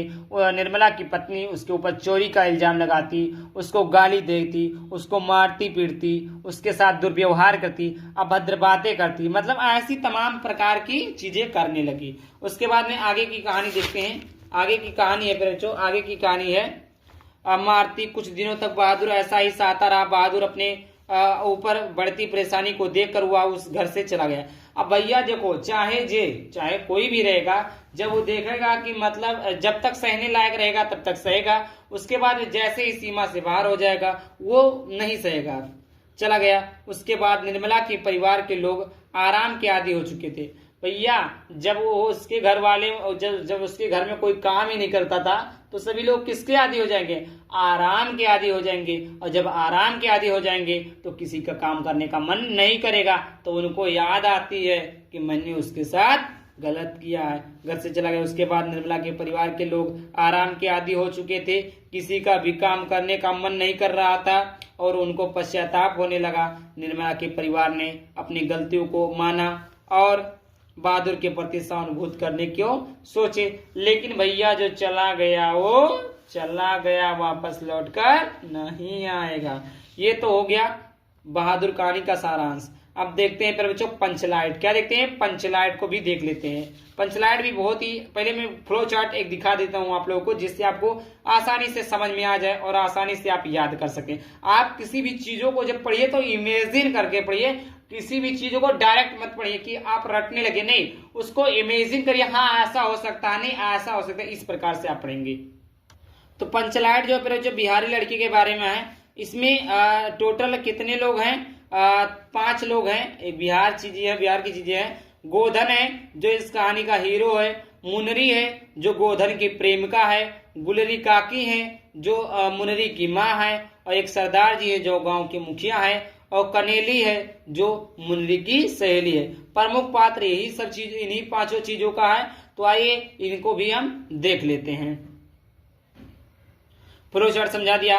पंचलाइट कहानी का फणीश्वर नाथ रेड्डी जी द्वारा जी की एक औचलिक कहानी है। इस कहानी में बिहार के एक बिछड़े गांव के परिवेश का बहुत ही सुंदर चित्रण किया गया। बिछड़े में से होता है मतलब बहुत बिछड़ा गांव, गरीब गांव। इस गांव में एक गोधन नाम का लड़का रहता था जो गांव की एक मुनरी नाम की लड़की से प्रेम करता था, प्यार करता, मोहब्बत करता था, इश्क करता था। कौन करता था? गोधन करता था। गांव की लड़की थी, उसका नाम था, वो गांव की लड़की जिसका नाम था मुनरी नाम की लड़की से प्रेम करता था। मुनरी की माँ ने गांव के पंचों से गोधन की शिकायत की थी। अब भैया जो लड़की का अम्मा रही वो जब जान पाई तो गई सरपंच जी से, मतलब मुखिया जी से, मतलब प्रधान जी से गई शिकायत की। इसका मतलब जो गोधन की वाइफ, जो गोधन की प्रेमिका थी, और जो प्रेमिका थी वो मुनरी थी, और मुनरी की माँ ने, यानी गुलरी काकी ने जाकर सरपंच जी से शिकायत की। कि उसका बेटा ऐसा मेरी बेटी के साथ करता है, गोधन के साथ कि वह उसके घर के सामने से सिनेमा गाना गाता हुआ गुजरता है। इस कारण से गांव के पंचों ने उसे बिरादरी से निकाल दिया। भैया गुलेरी काकी जब सरपंच से कही कि वो जो फलानवा का लड़का है, वो जो फलानवा गोधन है, वो मेरे घर से जब जाता है तो क्या गाता है, गाने गाते हुए, गाना गुनगुनाते हुए, सिनेमा का गाना गाते हुए वो मेरे घर के सामने से जाता है। इस प्रकार सरपंच जी ने फैसला किया कि इसको बिरादरी से निकाल दिया जाए। एक दिन रामनवमी के मेले से गांव वाले एक पंचलाइट खरीद कर लाते हैं। भैया पंचलाइट का लालटेन जो वो चलत रहा 10 साल पहले, अब तो भैया जगह जगह लाइट हो गया, जगह जगह लैंप हो गए, तो अब तो लालटेन का काम खत्म हो गया। लेकिन पुराने जमाने में लालटेन चलता था। तो गांव का एक रामनवमी का मेला लगा था। क्या लगा था? रामनवमी का मेला लगा था। वाले एक पंचलाइट खरीद कर लाते हैं। तो उसमें रामनवमी के मेले से एक पंचलाइट खरीद कर लाते हैं। जो पैसे बचे उससे पूजा पाठ की सामग्री लाई गई। सभी लोग पंचलाइट को देखने के लिए बहुत ही उत्सुक थे। लेकिन समस्या यह उठती है कि पंचलाइट को आखिर जलाएगा कौन? भैया जब कोई चीज, जैसे किसी गांव में जब मोबाइल नहीं था, तो पहली बार जब मोबाइल आया था तो क्या होता, बहुत सारे लोग कितना खुश हुए थे, उसको देखने के लिए उत्सुक थे। तो उसी प्रकार जब पंचलाइट को लाया गया मेले में से खरीद कर, तो उसको देखने के लिए लोग आतुर थे, लोग देखने के लिए बहुत ही प्रसन्न थे। लेकिन समस्या इस बात की थी कि पंचलाइट जलाना कोई जानता ही नहीं था, तो आखिर उसको जलाएगा कौन? पंचलाइट मीन्स लालटेन, और लालटेन को जलाना कोई जानता ही नहीं था। मुनरी को पता था। भैया मुनरी कौन थी? गोधन की पत्नी थी। उसको पता था कि गोधन हमारा प्रेमी भैया पंचलाइट को जलाना जानता है। तो वह बड़ी चतुराई से अपनी सहेली कनेली के माध्यम से यह बात पंच तक पहुंचा देती है। अब भैया प्रेमिका जाएगी सरपंच से, जब बोलेगी तो बोलेंगे कुछ ना कुछ तो दाल में काला था बेटिया। तो पंच क्या बोली, जो क्या है, कौन है गोधन पंचलाइट को जलाना जानता है। हुआ बड़ी चतुराई से अपनी कनेली के माध्यम से यह बात पंच तक पहुंचा दी। मतलब वह उसकी जो दोस्त थी, उसकी दोस्त कौन थी? उसकी दोस्त कनेली थी। उसको बताती है कि गोधन को पंचलाइट जलाना आता है, और वो जाकर सरपंच को बताती है। सरपंच क्या करते हैं, पंच गोधन को पुनः बिरादरी से माध्यम से सबने सहेली के माध्यम से यह बात पंच तक पहुंचाती है। पंच गोधन को पुनः बिरादरी में शामिल करने के लिए मान जाते हैं कि भैया अब तुम्हें हम बिरादरी में शामिल कर लिए भाई।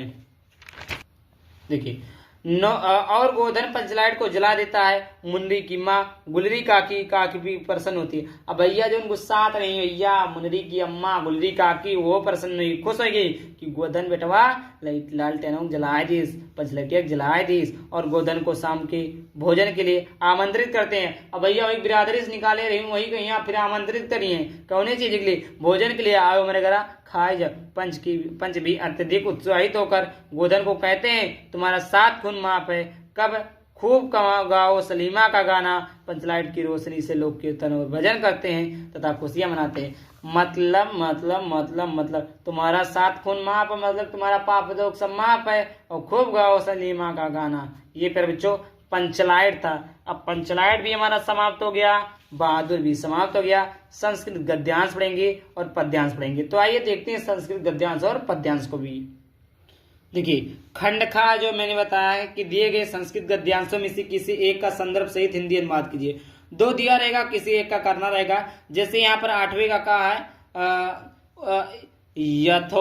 यथोपकरणवातं जीवनं तथैव ते जीवनं स्यात् अमृतवत्स्य तु न शक्तिवित्ते नीति सामित्री वाचेनां नामृतं स्याम किमं ते कुर्याम् यदेव भगवान् केवलनिमित्तं त्वासाधनं जानत् तदेव मे ब्रूहि याज्ञवल्क्य उवाच प्रिया न सती तवं प्रिया भासयस् यही उपविश व्याख्यासामि ते अमृतवत्साधनं याज्ञवल्क्य उवाच न वा अरे मैत्रे पत्यौ कामायापति प्रिया भवति आत्मनस्तु वै कामाय पतिया प्रिया भवति। यह आपका हो गया। संदर्भ लिखना है तो प्रस्तुत संस्कृत पाठ्य पुस्तक संस्कृत निर्देशा के आत्मज्ञ एवं सर्वज्ञा पाठ से अवतरित है। व्याख्या लिखनी है, इसका अनुवाद प्रसंग लिख देते हैं। गद्दावतरण में ऋषि याज्ञवल्क्य अपनी पत्नी को से दृष्टिनिक वार्तालाप कर रहे हैं। अनुवाद हो जाएगा, हे मैत्रेयी, तुम्हारा भी जीवन वैसा हो जाएगा जैसे साधन संपन्नों का जीवन होता है। संपत्ति से अमरता की आशा नहीं है। तब मैत्रेयी बोली, मैं जिस संपत्ति से अमृत न ग्रहण कर सकूं भला उसका क्या करूंगी। भगवान, आप जो भी अमरता का साधन जानते हैं केवल वही मुझे बताएं। याज्ञवल्क्य ने कहा, तुम मेरी प्रिय हो और प्रिय बोल रही है, आओ बैठो, मैं तुमसे अमृत तत्व के साधन की व्याख्या करता हूँ। याज्ञवल्क्य बोले, और मैं, अरे मैत्रेयी, ऐसा नहीं है। पति प्रिय नहीं होता, अर्थात पति की इच्छा पूर्ति के लिए पति प्रिय नहीं होता, अपनी कामना के लिए पति प्रिय होता है। मतलब ऐसा नहीं है कि भैया पति किस लिए होता है, हम ही चाहिए, हम वो चाहिए, हम ही चाहिए, हम ही लियो, इनाए अपनी इच्छाओं की पूर्ति के लिए नहीं, अपनी कामना के पूर्ति के लिए, अपनी कामनाओं की पूर्ति के लिए पति प्रिय होता है। समझ में आया? यही चीजें इसकी व्याख्या है, यह जिसको बोलते सकते हैं अनुवाद है। इतना में कोई भी डाउट नहीं होनी चाहिए। अब अभी हमने क्या बताया, संस्कृत का गद्यांश पढ़ लिया, अब संस्कृत का पद्यांश भी हम पढ़ लेते हैं। फिर जो संस्कृत का पद्यांश देख लेते हैं। संस्कृत का पद्यांश भी यहाँ पर दिया हुआ है। संस्कृत पद्यांश भी आपका उसी प्रकार है, संदर्भ लिखना है, संदर्भ हिंदी में अनुवाद करना है। विद्या विवादाय धनम मदाय शक्ति प्रेषाम परिपीडनाय खलस्य साधो विपरीत मेत जजनाय दानाय चारक्षणाय। फिर से देखते हैं, विद्या विवादाय धनम मदाय शक्ति परेशान परिपीडनाय कलस्य साधो विपरीत मेत जानेन दानेन चारक्षणाय। उत्तर इसका जो संदर्भ लिखेंगे कि प्रस्तुत श्लोक हमारी पाठ्य पुस्तक संस्कृत दिग्दर्शिका के सुभाषित रत्नानी पाठ से अवतरित है। ये आपका क्या हो गया बच्चों, संदर्भ हो गया। क्या हो गया बच्चों, ये आपका संदर्भ हो गया। संदर्भ लिख दिया हमने। अब इसका अनुवाद भी देख देते हैं। अनुवाद है फिर बच्चों कि दृष्टि की विद्या विवाद, दुष्ट की विद्या विवाद के लिए, धन मद के लिए और शक्ति दूसरों को पीड़ित करने के लिए होती है। इसके विपरीत सज्जन की विद्या ज्ञान के लिए, धन दान के लिए और शक्ति दूसरों की रक्षा के लिए होती है। देखिए, विद्या विवादाय धनम मदाय, मतलब दुष्ट की जो विद्या होती है धन मद के लिए हो, और शक्ति जो होती है परेशान परिपीडना मतलब सताने के लिए, दूसरों को पीड़ा पहुंचाने के लिए। कलश साधो विपरीत में ज्ञान दाने चार, और उसके विपरीत जो बुद्धि लोगों, उसके विपरीत जो सज्जन की विद्या होती है, जो सज्जन की विद्या होती है वो विद्या ज्ञान के लिए, और जो धन होता है दूसरों को दान करने के लिए, और जो शक्ति होती है वो दूसरों की रक्षा करने के लिए होती है। इससे इजी कॉन्सेप्ट कोई नहीं समझा सकता। फिर बच्चों, मैंने आपको संस्कृत का गद्यांश भी बताया, संस्कृत का पद्यांश भी बता दिया, पंचलाइड भी बताया, बहादुर कहानी का सारांश भी बताया। क्या करता है, बाहुली बुली सारी चीजों को कंप्लीट कर दिया। बचा क्या आपका, मुहावरा बचा, लोकोक्तियां बचा, रस छंद अलंकार पत्र लेखन निबंध बचा। तो चलिए एक एक करके इनको भी हम देख लेंगे कि मुहावरा, लोकोक्तियां, रस छंद अलंकार। तो चलिए देखते हैं मुहावरों को, फिर लोकोक्तियां को देखेंगे, रस छंद अलंकार पत्र लेखन निबंध को हम डिटेल में एकदम देखेंगे। तो यहाँ पर देखिए, निम्नलिखित मुहावरा और लोकोक्तियां में से किसी एक का अर्थ लिखकर अपने वाक्य में प्रयोग कीजिए। देखिए, सबका वाक्य प्रयोग मैंने बताया, अपने पैरों पर खड़े होना, मक्खन लगाना, प्रिय चाहे सोई सुहागिन, सावन हरे न भादो सूखे। तो उत्तर का पहले का मतलब इसका हो जाएगा अपने पैरों पर खड़ा होना। तो अपने पैरों पर खड़े होने, स्वावलंबी होना अर्थात कामयाब होना। देखिए, इसका अर्थ भी है और इसका वाक्य प्रयोग भी है। अपने पैरों पर खड़े होना अर्थात स्वावलंबी होना अर्थात कामयाब होना। वाक्य प्रयोग, राम के माता पिता बहुत खुश हैं क्योंकि वह अपने पैरों पर खड़ा हो गया है। कौन, राम खड़े हो गए हैं।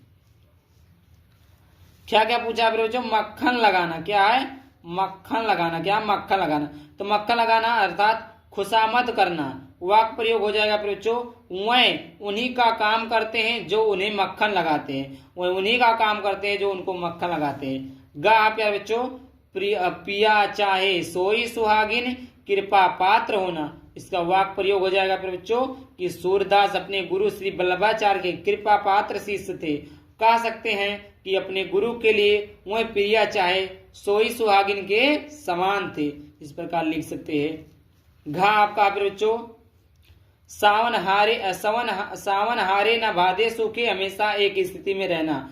वाक प्रयोग राघो इतना बड़ा हो गया फिर भी उससे कोई बदलाव नहीं आया, वह हमेशा सावन हरे न बाधो सूखे जैसा रहता है। देखिए मैंने एक चीज नहीं लिखा जो कि है आपका संधि नहीं लिखा, संधि को भी बता देते हैं। यहाँ पर देखिए 10वें नंबर का प्रश्न है कि निम्नलिखित शब्दों में से के संधि विच्छेद का चयन कीजिए। अंतरात्मा का सही संधि विच्छेद होगा अंतध आत्मा, अंता आत्मा, अंतर्धन आत्मा। तो इसका बच्चों सी नंबर का ऑप्शन सही हो जाएगा, अंतर्धन आत्मा। उसके बाद में इसी में दूसरा दूसरा क्या है, नारेंद्र का सही संधि विच्छेद है। नारेंद्र का सही संधि विच्छेद क्या है, नरधर इंद्रा नरेंद्रा। तो देखिए नर धन इंद्रा, ये हो जाएगा। पवित्रम का सही संधि विच्छेद है, पवित्रम का सही संधि विच्छेद क्या है, पौधरित्रम, यहाँ प्लस रहेगा, पौ प्लस वित्र पौ इत्रम। तो इसका ऑप्शन नंबर ए सही हो जाएगा, पौधन इत्रम, पौधन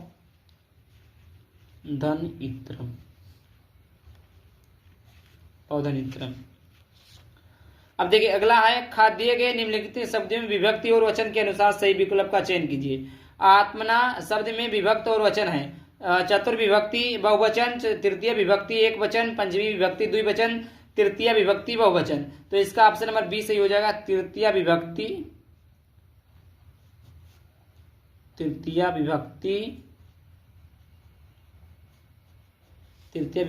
एक वचन।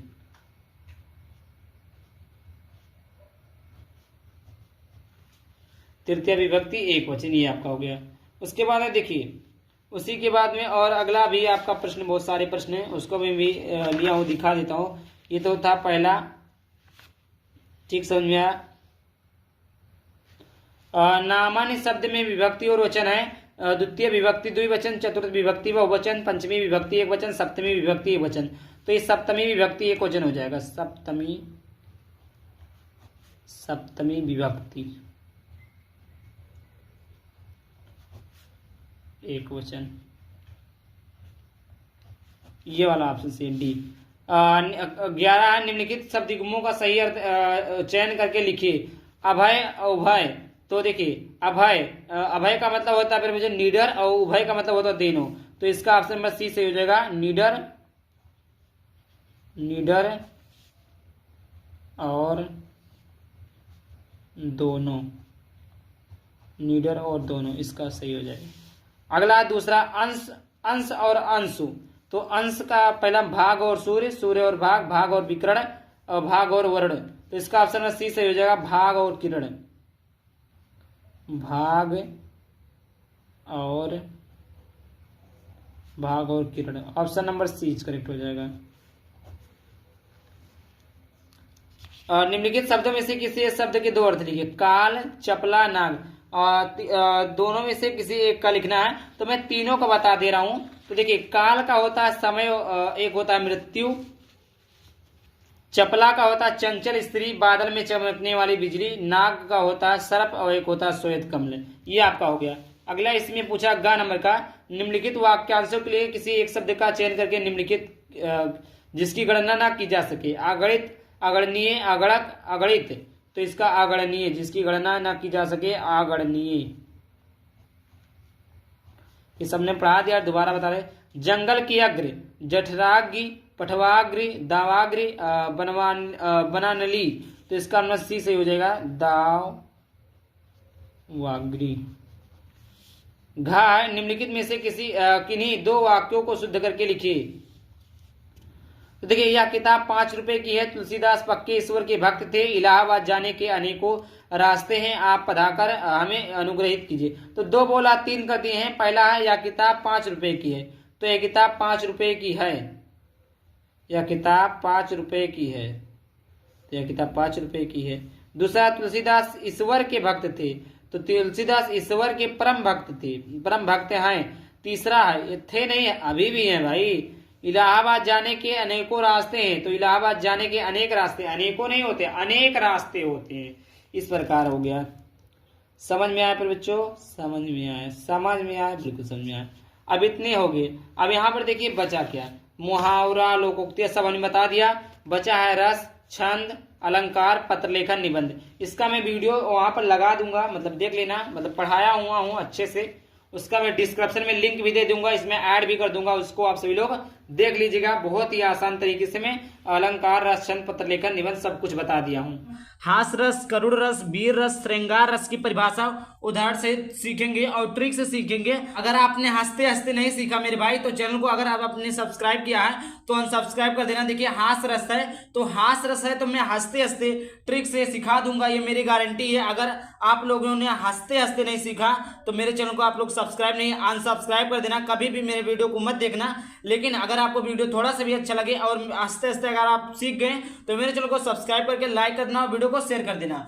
आइए वीडियो को स्टार्ट करते हैं। देखिए हास रस, करुण रस, वीर रस और फिर जो होता है श्रृंगार रस, ये चारों रस क्या होते हैं कि 2-2 नंबर के बोर्ड परीक्षा में पूछे जाते हैं। चाहे आप क्लास 10 में पढ़ते हो, 11th, 12th, यहाँ तक का आप 9th से लेकर 12th तक जितनी भी परीक्षाएं होती है सभी बोर्ड परीक्षाओं में 2 नंबर का ये रस पूछता है, हास रस, करुण रस, वीर रस, श्रृंगार रस।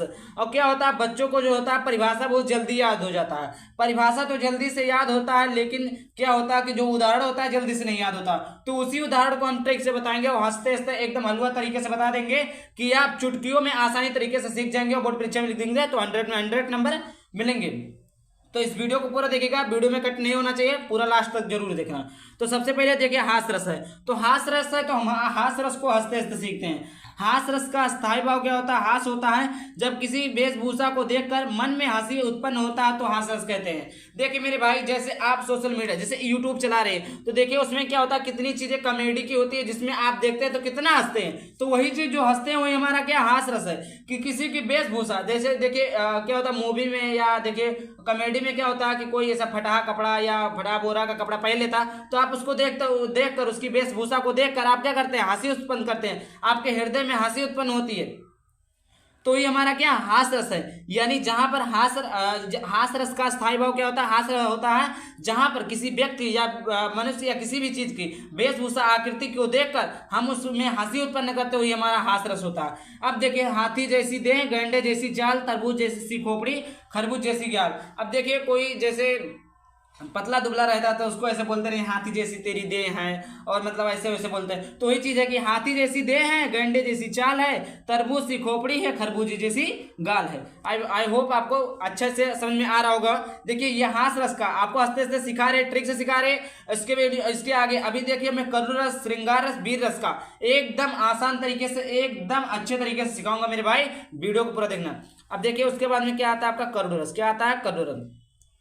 देखिए परिभाषा होता है कि करुण रस का स्थायी भाव शोक होता है जब किसी व्यक्ति की प्रिय वस्तु को नष्ट होने, गायब होने पर हृदय शोक भर जाए तो उसे हम क्या कहते हैं? करुण रस कहते हैं। जैसे देखिए आपको जब भी परिभाषा लिखना हो जहां पर आपको शोक रस रहे, शोक रहे, स्थायी भाव लिखना रहे, आपको क्या किसे कहते हैं, तो आप जैसे आप नीले पेन से इसको परिभाषा लिख रहे हैं तो आपको उसको ब्लैक पेन से यूज करना। ओके, देखिए करुण रस किसे कहते हैं? अब भैया देखिए करुण रस होता है जैसे आप किसी विद्यालय में पढ़ते हैं, उस विद्यालय में आपने क्या किया? टॉप कर दिया। क्या किया? टॉप कर दिया। और आपके गुरुजी ने, आपके जो वहाँ के हेडमास्टर है, प्रिंसिपल जी ने आपको कोई भी कीमती आभूषण दिए, कोई कीमती मेडल दिए या आपको कोई कीमती वस्तु दिए, आपको गिफ्ट समझ के दिए। तो क्या हुआ कि उसको आप जब आ रहे थे तो रास्ते में टूट गया या रास्ते में गिर गया, तो आपको क्या हुआ कि आपके प्रिय वस्तु थी। यहाँ पर क्या लिखा हुआ है? व्यक्ति की प्रिय वस्तु नष्ट हो जाने, गायब होने अथवा शोक से भर जाने, तो उसे हम क्या कहते हैं? करुण रस कहते हैं। तो भाई वो जब आपकी टूट जाएगी तो आपके हृदय में कितना दुखी उत्पन्न होगा, आप कितने निराश हो जाएंगे, आप कितने उदास हो जाएंगे कि हमने कितना मेहनत किया और हम एक चीज पा रहे थे, हमारे टीचर ने दिया, हमारे गुरु ने दिया, किसी भी चीज ने, कोई भी किसी भी ने दिया और वो टूट गया, गायब हो गया, तो आपको हृदय में क्या होगा? शोक होगा, यानी दुखी हो जाएंगे। तो वही हमारा तो क्या करुण रस है। और एक उदाहरण लीजिए, जैसे आप कहीं पर जा रहे हैं, आप कोई सामान खरीदने जा रहे हैं, किसी ने दिया कि 5,000 रुपये का, 5,000 रुपये दिया आपको कि मेरा सामान ये ले जाना। आपने सामान खरीदा और सामान लेकर आ रहे थे, गिर गया। अब भाई तो दूसरे का सामान तो गिर गया, अभी जाएंगे तो बोलेंगे, मारेंगे, पीटेंगे, कुछ भी कहेंगे, तो वहां पर क्या हो? शोक उत्पन्न हुआ। तो ये हमारा क्या करुण रस है। उसके बाद में देखिए उदाहरण इसका देखिए सुदामा की दीन दशा करुणा करुण निधि रोए पानी परात होयो नाही नैनन में पग धोए। देखिए अब इसका क्या अर्थ है, देखिए सुदामा की दीन दशा, श्री कृष्ण जी जब सुदामा जी श्री कृष्ण के द्वार पहुंचे और जब श्री कृष्ण ने सुदामा को देखा, सुदामा को क्या किया देखा, करुणा करुण निधाय, इसको ये किसको कहा गया है, ये श्री कृष्ण को कहा गया है। पानी परात को हुयो नाही नैनन में पग धोए, मतलब नैनन की मतलब जब वो देखे तो उनकी आंखों में आंसू उत्पन्न हो गया, शोक उत्पन्न हुआ, फिर उनके आंखों से आंसू गिरे और थाली में आंसू को जैसे ऐसे लग रहा था कि वही आंसू थाली से उनके पैरों को धुले हैं। वही लिखा है कि देखी सुदामा की दीन दशा करुणा करुण निधि रोए पानी परात को हुयो नाही नैनन से पग धोए। इसी प्रकार था। और देखिए उनकी वेशभूषा को देखिए, फटा कपड़ा था, वो फटे कपड़े में गए थे, उनके पास कोई धोती नहीं थी, उनकी लुंगी सारी चीजें क्या हुई थी, फटी हुई थी। तो वही चीज बोल रहे हैं जो लिखे हैं कि सुदामा की दशा को देखकर उनके मन में क्या हुआ, शोक उत्पन्न हुआ और फिर क्या हुआ, वो जिनकी आंखों से आंसू गिरने लगे उसी आंसू से उनका पैर धुले।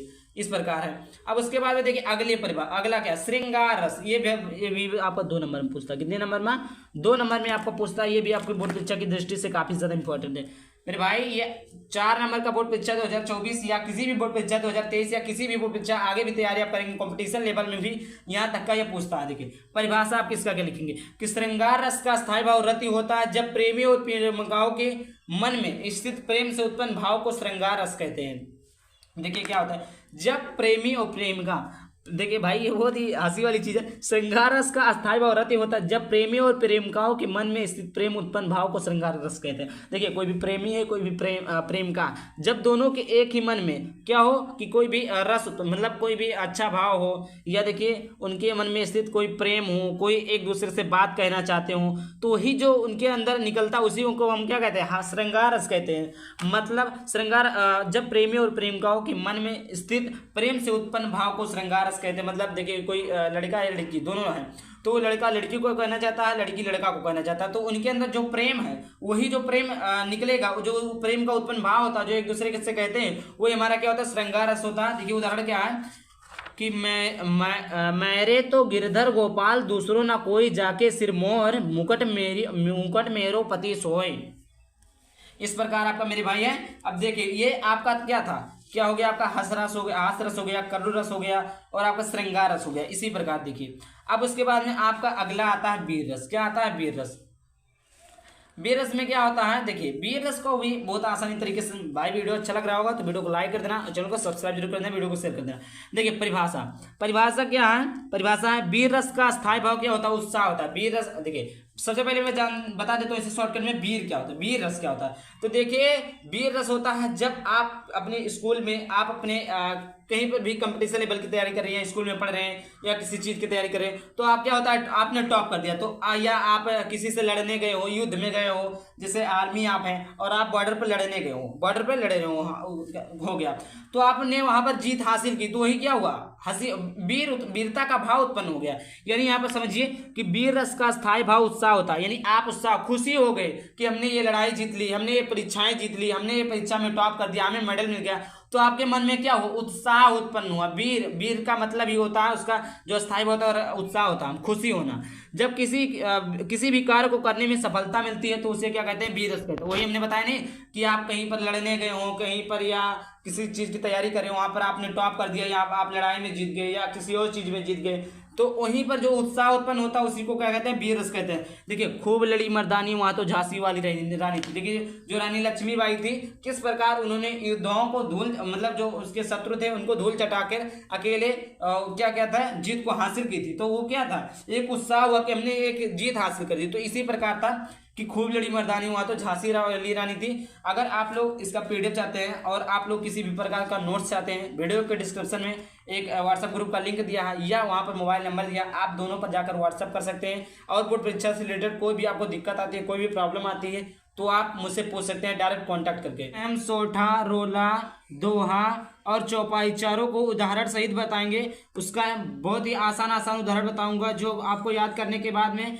बोर्ड परीक्षा में आपका 2 नंबर पक्का हो जाएगा। चाहे आप क्लास 10th या 12th में पढ़ते हैं, दोनों बोर्ड परीक्षा के लिए काफी ज्यादा इंपॉर्टेंट होने वाला है। छंद हिंदी में सोठा, रोला और चौपाई, दोहा चारों की परिभाषा, उसके उदाहरण एक एक करके सभी को समझाऊंगा, तो इस वीडियो को पूरा देखिएगा। तो आइए वीडियो को स्टार्ट करते हैं। तो सबसे पहले देखिए सोठा। सोठा की परिभाषा क्या होती है? तो सोठा की परिभाषा होती है यह दोहे का उल्टा होता है। क्या होता है? यह दोहे का उल्टा होता है। इसके प्रथम और तीसरे चरण में 11-11 मात्राएं तथा दूसरे और चौथे चरण में 13-13 मात्राएं होती हैं। ठीक, पहले या दोहे का उल्टा था। इसके प्रथम और तीसरे यानी पहले और तीसरे 4 चरण होते हैं। पहले और तीसरे चरण में 11-11, दूसरे और चौथे में 13-13 मात्रा होती है। इसको उदाहरण समझने से पहले यहाँ पर देख लीजिए कुछ सूत्र है, इसको याद कर लीजिए। अगर देखिए इस तरह का मात्रा है तो आपका 1, इस तरह का मात्रा है तो आपका 2, इस तरह का मात्रा तो आपका 2, इस तरह का, यानी जब छोटा आ, छोटी ई, छोटी ए रहेगा वहां पर 1, जहां पर बड़ी ई, बड़े ए, बड़े ओ रहेगा वहां पर 2। तो जैसे देखिए जो सुमिरत सिद्धि होई, गणनायक करिवर बदन करहूं अनुग्रह सोय और बुद्धि गा शुभ गुण सदन। तो देखिए इस प्रकार हमने दोहे को लिखा है। तो यहाँ पर देखिए जो सुमिरत है, ठीक, तो देखिए जो सुमिरत है, तो देखिए जो यहाँ पर डबल है, तो मैंने क्या बताया, औ का मात्रा रहेगा तो डबल। देखिए ये क्या है, छोटी ई का मात्रा, तो एक, छोटी ई, एक, केवल सिंगल रहेगा तब भी एक रहेगा। जैसे रा, का, खा, गा, घा, गा, कुछ भी केवल एक ही शब्द लिखा रहेगा, उसके साथ ना तो कोई मात्रा कुछ भी ना रहे, तो वहां पर एक रहता है। का से लेकर गा तक के सभी अक्षरों में क्या रहेगा, एक रहेगा। ठीक, तो एक यहाँ पर एक एक एक, सीधी, छोटी सी, छोटी धी, तो एक एक। देखो हो है, औ का मात्रा है तो यहाँ पर 2 रहेगा, छोटी ई 1 रहेगा। इस प्रकार हमारा हो गया। तो देखिए 11 मात्रा, 2, 1, 3, 1, 4, 1, 5, 1, 6, 1, 7, 1, 8, 3, 11 मात्रा है। तो 11 मात्रा हो गए, तो इसका मतलब पहले और देखिए इसमें 11, इसमें 13, इसमें 11, इसमें 13 है। तो पहले और तीसरे चरण में 11-11 मात्रा, दूसरे चौथे चरण में 13-13 मात्राएं होती है। ठीक, उसके बाद में देखिए अगला है रोला।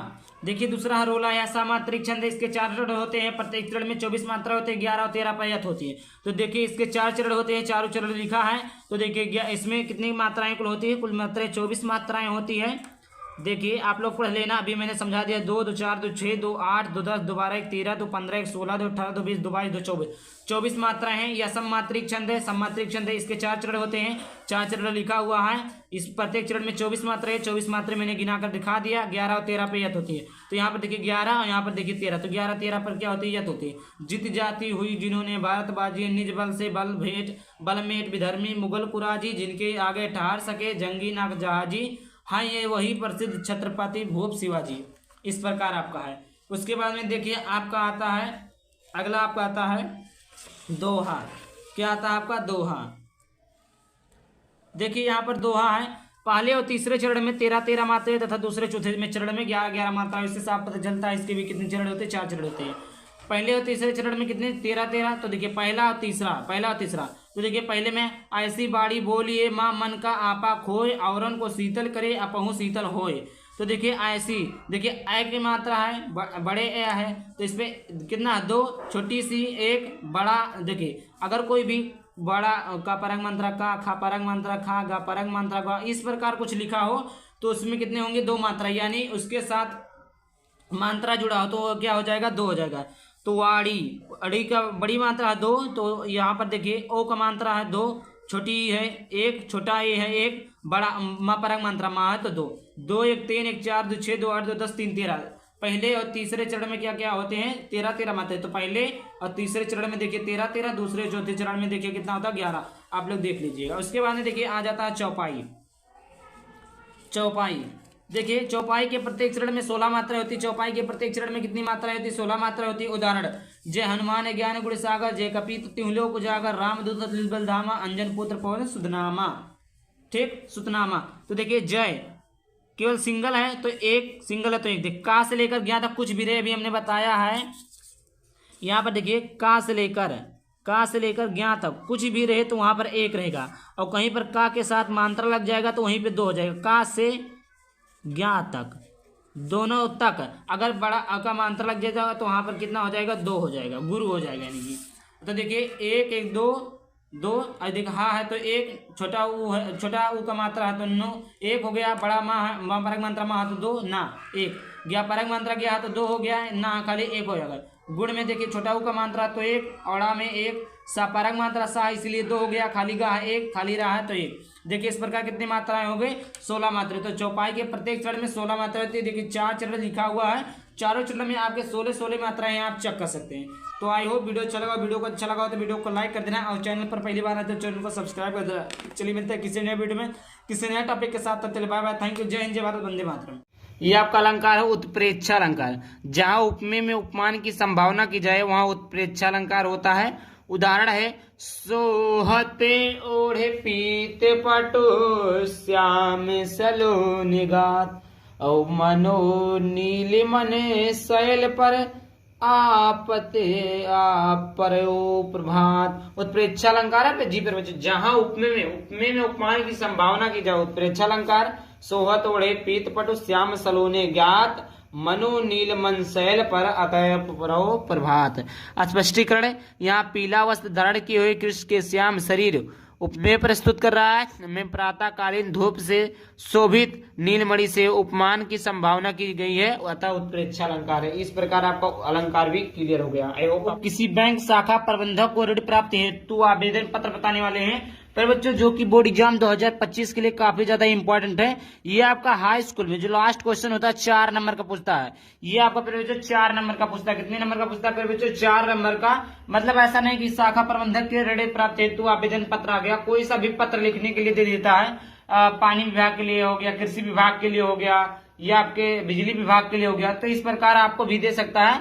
तो आज के इस वीडियो में किसी बैंक के शाखा को प्रबंधक ऋण प्राप्ति हेतु आवेदन पत्र बताने वाले हैं, जो कि हर साल बोर्ड परीक्षा में आता ही आता। ये 100% है, क्योंकि 2024 में हमने बताया था ना, 2024 में बताया था, 2024 वाले बच्चे पेपर को करके आए थे। उसमें आवेदन पत्र शाखा प्रबंधक को ऋण प्राप्ति हेतु आवेदन पत्र जरूर आया था, क्योंकि ये जो पत्र है ये इंपॉर्टेंट पत्र है। अगर आता भी नहीं है तो आप क्या करेंगे, देखिए अगर आता भी नहीं है तो थोड़े थोड़े चीजें चेंजेस रहते हैं, जो कि आप अगर उन सभी चीजों को चेंज कर देते हो तो भी आपका कोई सा भी पत्र तैयार हो जाएगा।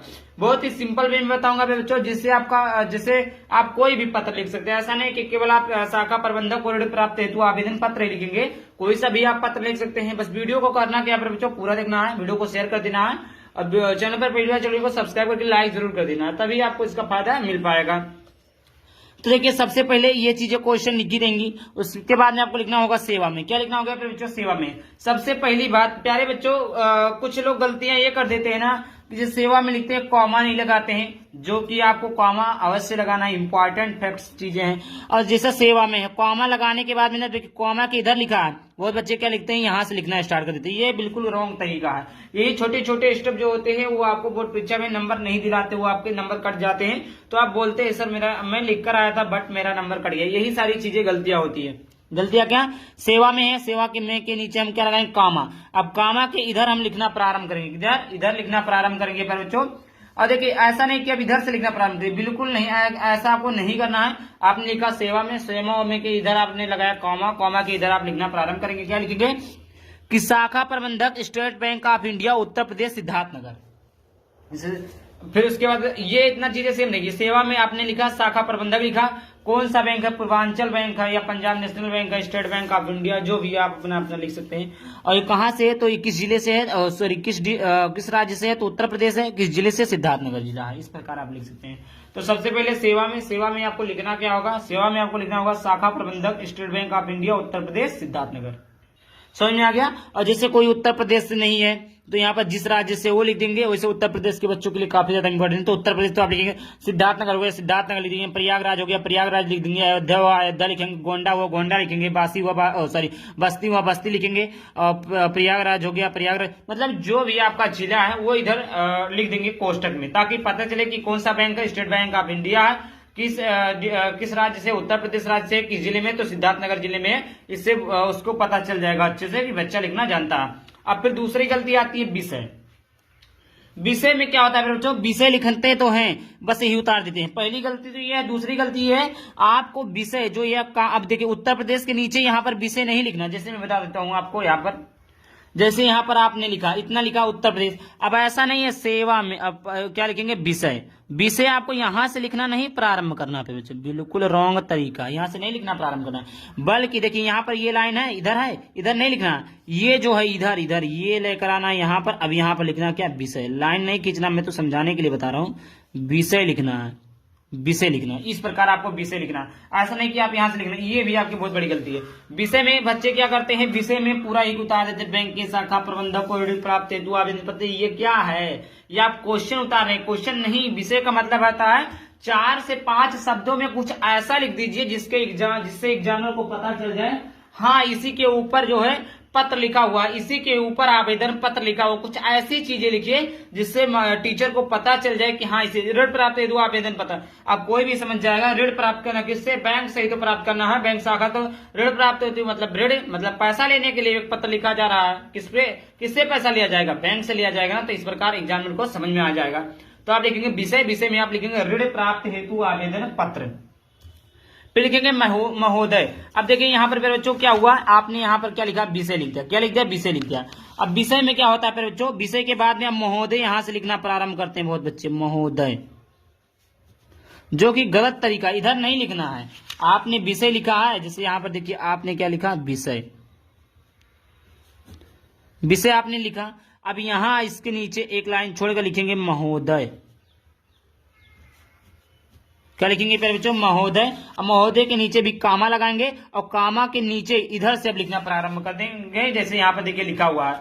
ऐसा नहीं महोदय के सामने, बहुत बच्चे क्या होते हैं ना, बहुत सारे महोदय लिखते हैं, महोदय के सामने से ऐसे लिखना प्रारंभ करते हैं, जो कि बिल्कुल रॉन्ग तरीका है। तो महोदय, सविनीय निवेदन है कि मैंने 2020 में इलाहाबाद विश्वविद्यालय प्रथम श्रेणी में उत्तीर्ण की है। क्या आप लिखेंगे, महोदय, सविनीय निवेदन है कि मैंने 2020 में इलाहाबाद विद्यालय में प्रथम श्रेणी में उत्तीर्ण की है। अब देखिए अब इसमें दिक्कत नहीं, आप इधर से मतलब विश्वविद्यालय को थोड़ा इधर से भी लिख सकते हैं, इसमें डाउट नहीं, इसमें गलत नहीं होगा। बट ये जो पहली लाइन है आपको इधर से लिखना, और एक काम पहले तो इधर से ही लिखना, पहला लाइन आप इधर से ही शुरुआत करेंगे, दूसरे लाइन को इधर से लिख सकते हैं। तो इधर से अगर आप लिखिएगा तो सबको अब इधर से लिखते आइएगा, वरना आप इसी सीध में लिखना चाहते तो इसी सीध में लिखते चले आइएगा। समझ में आ गया, समझ में आ गया। क्या करना है, दूसरा लाइन अगर आप यहां से स्टार्ट करते हैं तो बाकी जितने भी लाइन है सबको इधर से लिखना, उससे अच्छा नहीं है, बट ये थोड़ा लिखते तो आपको अच्छा रहेगा, बट दोनों सही है, कोई दिक्कत नहीं। सविनीय के नीचे से सभी लाइन को लिखते चले आइए। प्रथम श्रेणी में उत्तीर्ण की, लेकिन अब तक मुझे कहीं भी रोजगार नहीं मिला। मुझे पता चला कि ऋण योजनाओं के अंतर्गत आपका बैंक भी बेरोजगार युवकों को 1 लाख रुपए तक ऋण प्रदान कर रहा है, अतः आवश्यक दस्तावेज भरवाकर मुझे भी 1 लाख रुपए का ऋण प्राप्त प्रदान करने की महान कृपा करें। अब देखिए बच्चों क्या होता है, बहुत सारे लोग पढ़ते हैं लिखते हैं लेकिन उनको नौकरी नहीं मिलती, तो वो बेरोजगार रहते हैं, और इससे सरकार क्या करती है कि उनको लोन देती है। लोन किस लिए देती है, कि वो अपना कोई बिजनेस स्टार्ट कर सकें। तो वही चीजें इन्होंने इलाहाबाद विश्वविद्यालय में 2020 में प्रथम स्थान को प्राप्त किया, और उनके पास कोई भी बेरोजगार थे, कोई बेरोजगार नहीं था, इसलिए उनको यह पता चला कि किसी बैंक पर ऋण मिल रहा है, यानी क्या मिला, जिसको कहते हैं कर्जा पे, मतलब एक प्रकार से ब्याज कर्जा मतलब ले सकते हैं, उधार मान के चलिए। तो ऐसा पता चला उनको कि बैंक पर क्या मिल रहा है, ऋण मिल रहा है। तो क्या करिए, आप मुझे दे दीजिए, और जो भी दस्तावेज डॉक्यूमेंट वगैरह होते, भाई किसी से पैसा लोगे, बैंक से पैसा लोगे तो डॉक्यूमेंट वगैरह फिलअप कराएंगे, तो वो चीज आप मुझसे भरवा कर 1 लाख रुपए ऋण प्रदान करिए, मतलब 1 लाख रुपए मुझे भी दीजिए। अब यहाँ पर लिखेंगे धन्यवाद, यहाँ पर क्या लिखेंगे, इसके नीचे लिखेंगे धन्यवाद। धन्यवाद के एक लाइन नीचे लिखेंगे दिनांक, देखिए पर्दा, यहाँ पर इसके इस लाइन का जस्ट नीचे आप लिखेंगे धन्यवाद। धन्यवाद के बाद में एक लाइन आपको छोड़ देना है, फिर लिखना है दिनांक। क्या लिखना है, दिनांक। दिनांक आप जिस दिन पत्र लिख रहे होंगे उसी दिन का आपको क्या लिखना है, दिनांक लिख देना है। उसके बाद में दिनांक के सामने, उसी लाइन में दिनांक के सामने इधर लाते हुए इस साइड में आप लिखेंगे प्रार्थी लिख सकते हैं, नाम जो भी काका जो भी आपका नाम है, पता आप क्या लिखेंगे, सिद्धार्थ नगर लिखेंगे। ठीक, समझ में आ गया। ये आपका दिनांक है, ये इधर आप दिनांक लिख दिए। इस प्रकार का कुछ आपका एप्लीकेशन था, मतलब प्रार्थना जो था आपका आवेदन पत्र था, बहुत ही शानदार है। फिर बच्चों ये इंपॉर्टेंट भी है, जो कि बोर्ड एग्जाम 2025 के लिए काफी ज्यादा इंपॉर्टेंट है। तो पर्यावरण प्रदूषण की समस्या और समाधान पर निबंध बताने वाले हैं, जो कि प्यारे बच्चों काफी ज्यादा इंपॉर्टेंट है। ये 2014 से लेकर जितने भी बोर्ड परीक्षाएं हुई हैं, सभी बोर्ड परीक्षाओं में पूछा गया है, और देखिए यहाँ पर आपको किस प्रकार प्रश्नोत्तर संख्या डालनी है, किस प्रकार निबंध लिखना है, सारा कुछ बताऊंगा। कैसे आपको कॉपी में लिखना है, सारा कुछ बताऊंगा, डिटेल में बताऊंगा। तो वीडियो को पूरा देखना है, चैनल को सब्सक्राइब करना है। वीडियो को स्टार्ट करते हैं। तो देखिए सबसे पहले देखिए, जैसे आपको पेपर में पूछेगा, यहाँ पे देखिए जैसे पूछा था प्रश्नोत्तर संख्या कितना 9 है, तो ऐसे आप डालेंगे प्रश्नोत्तर संख्या 9। देखिए आपको काले पेन का यूज करना जी पे बच्चों, काले पेन के अलावा, काले पेन और नीले पेन के अलावा आपको बोर्ड परीक्षा में कोई सा भी पेन यूज नहीं करना है। ना नीला काला के अलावा जैसे हरा, पीला, गुलाबी, लाल, रेड, ये सब प्रकार के पेन को यूज नहीं करना है। ओनली आपको क्या करना है कि नीले और काले पेन का यूज करना है। प्रश्नोत्तर संख्या आपको काले पेन से डालना है, तभी बच्चे ने 7 में 7 नंबर पाया। देखिए 7 नंबर का बोर्ड परीक्षा में पूछता है, कितने नंबर का पूछता है बच्चों? 7 नंबर का। देखिए 2023 में 9 नंबर का था, 2024 में आपका 7 नंबर का था, और 2025 में भी 7 नंबर का रहेगा।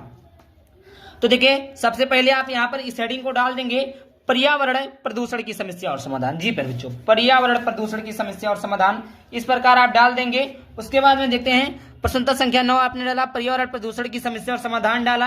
और आप देखिए जैसे पहला, दूसरा, तीसरा, चौथा, पांचवा कैवा कर रहे हैं तो तीसरा कर रहे हैं, तो इस प्रकार हमने तीसरा डाल दिया। यहाँ पर भी डाल सकते हैं तीसरा, यहाँ पर ना छोड़ के यहाँ पर भी डाल सकते हैं, कोई दिक्कत नहीं है। उसके बाद में देखिए निबंध लिखने का सबसे जो सटीक तरीका, जो सबसे अच्छा तरीका वो ये है कि सबसे पहले आप रूपरेखा लिखिए। क्या लिखेंगे बच्चों? रूपरेखा। जैसे देखिए प्रदूषण पे है, हमें प्रदूषण पे लिखना है तो प्रस्तावना लिखेंगे, प्रस्तावना में होता है उसके बारे में। प्रदूषण के प्रकार लिखेंगे कि प्रदूषण के प्रकार कितने होते हैं, प्रदूषण के कारण लिखेंगे, और प्रदूषण के को रोकने का उपाय लिखेंगे, उपसंहार लिखेंगे। 5 हेडिंग आपका रहता है, हर एक निबंध में कम से कम 5 हेडिंग बनाइए। अब देखिए 5 हेडिंग नहीं, इस प्रकार आपका 9 हेडिंग होगा, क्योंकि पर्यावरण प्रदूषण के प्रकार, इसमें प्रकार में आपके 4 प्रकार के होते हैं, प्रदूषण के प्रकार 4 प्रकार के होते हैं। तो 4 हेडिंग हो और 4 हेडिंग 8 हो गया। मतलब मोस्ट जो मतलब इंपॉर्टेंट, मतलब जो हेडिंग है वो आपको 5 होना चाहिए। मोस्ट इंपॉर्टेंट है 5 होना चाहिए, 5 से कम नहीं होना चाहिए, तभी आपको 7 में 7 नंबर मिलेंगे। ये सारी चीजें देखिए हमारे चैनल पर ना, केवल आपको ये नहीं सिखाया जाता कि ऐसे पढ़िए, आपको सारा चीज बताया जाता है। बोर्ड परीक्षा में कॉपी कैसे लिखना है, निबंध कौन सा इंपॉर्टेंट है, कौन सा क्या, सारा कुछ बताया जाता है। रूपरेखा आपने लिखा, रूपरेखा में पहला प्रस्तावना, प्रदूषण के प्रकार, प्रदूषण, पर्यावरण प्रदूषण के कारण, प्रदूषण को रोकने का उपाय, उपसंहार, इस प्रकार आगे देखते चलते हैं। प्रस्तावना, पहला हेडिंग क्या है? प्रस्तावना। पर्यावरण प्रदूषण विश्व की सबसे बड़ी समस्या है। भैया प्रदूषण कहा हुआ है, यह कुल प्रदूषण फैला था, प्रदूषण की वजह से लोग अनेक प्रकार की बीमारियां उत्पन्न हो रही, सांस लेने में दिक्कत हो रही। तो प्रदूषण विश्व की समस्या, क्योंकि प्रदूषण ऐसा नहीं कि आपके घर से निकलता, ऐसा नहीं मेरे घर से निकलता, ऐसा नहीं मेरे गांव से निकलता, ऐसा नहीं केवल आपके गांव से निकलता, ऐसा नहीं केवल उत्तर प्रदेश से निकलता है, झारखंड से नहीं निकलता, बिहार से नहीं, पूरे विश्व में निकलता है। पर्यावरण प्रदूषण की समस्या पूरे विश्व में है, एक जगह नहीं है। तो आपने लिखा पर्यावरण प्रदूषण की समस्या विश्व की सबसे बड़ी समस्या है, जो कम होने के बजाय प्रतिदिन बढ़ती जा रही है। अब भैया कम होने के बजाय प्रतिदिन क्यों बढ़ती जा रही है? अनेक प्रकार की फैक्ट्रियां उत्पन्न हो रही है, पेड़ पौधे काटे जा रहे हैं, तो क्या होगा? प्रदूषण तो फैलेगा ही ना, धुआं निकलेगा, आवाज होगा। प्रदूषण की वजह से पृथ्वी पर मौजूद सभी जीव जंतुओं को विभिन्न प्रकार की घातक बीमारियों का सामना करना पड़ रहा है। देखिए जितनी ज्यादा फैक्ट्रियां हो रही, जितना ज्यादा विकास हो रहा है, उतनी ज्यादा बीमारियां फैल रही। आप 50 साल पहले चली जाइए, जितनी बीमारियां आप थी ना, उसका 10% बीमारी नहीं था, 10% नहीं था। और जानते हैं अगर बीमारी थी भी तो उसका औद्योगिक तरीके से उपचार होता था, मतलब गांव में कुछ चीजें होती थी, उसको खिलाकर इलाज हो जाता। आज घड़ी क्या है? आज घड़ी टेक्निकल चीजें होती जा रही है, उतना ही लोग बीमार होते जा रहे हैं।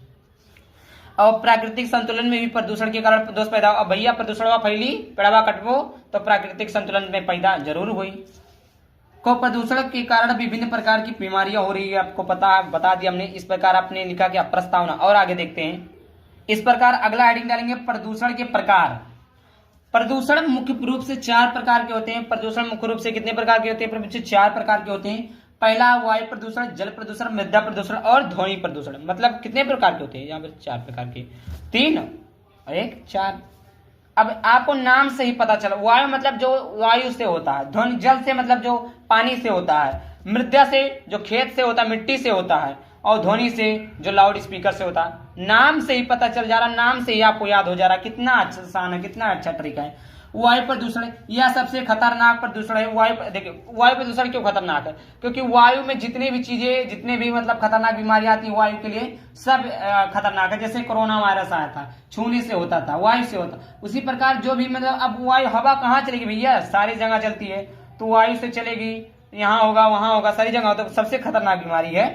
और का मुख्य कारण उद्योगों और वाहनों से निकलने वाला धुआं, मतलब उद्योग जो नए नए फैक्ट्रियां बन रहे हैं, कारखाने हो रहे हैं, वायु प्रदूषण के वायुमंडल में कार्बन डाइऑक्साइड की मात्रा बढ़ रही है, इससे पृथ्वी के ऊपर वाला ओजोन गैस का सुरक्षा चक्र पूरी तरह प्रभावित हो रहा है। भैया जब क्या हुई, वायु प्रदूषण फैली, कार्बन डाइऑक्साइड की मात्रा बढ़ी, तो ओजोन गैस में सुरक्षा चक्र पूरी तरह से प्रभावित हुई। दूसरा का हुआ जल प्रदूषण। जल माने मिट्टी, जल माने पानी, पानी से प्रदूषण। उद्योगों और घरों से निकला हुआ कचरा कई बार नदियों और अन्य जल स्रोतों में मिल जाता है, जिससे या उन्हें प्रदूषित कर देता है। जल प्रदूषण के कारण अनेक बीमारियां पैदा हो रही। देखिए जल प्रदूषण क्या, जल प्रदूषण है, अब भैया तोरे घर में कचरा निकली, उनके घर में कचरा निकली, हमारे घर में कचरा निकली, गाँव में पूरे कचरा निकली, कहाँ बहाव तो नदिया तालाबों में तो बहाव तो नदिया तालाबों में बहाई तो का गंदा नहीं हो, तो गंदा हो तो बीमारी नहीं उत्पन्न हुई, मसा लगे हैं, लगे कि नहीं लगे, ये कुल तो जानते हो।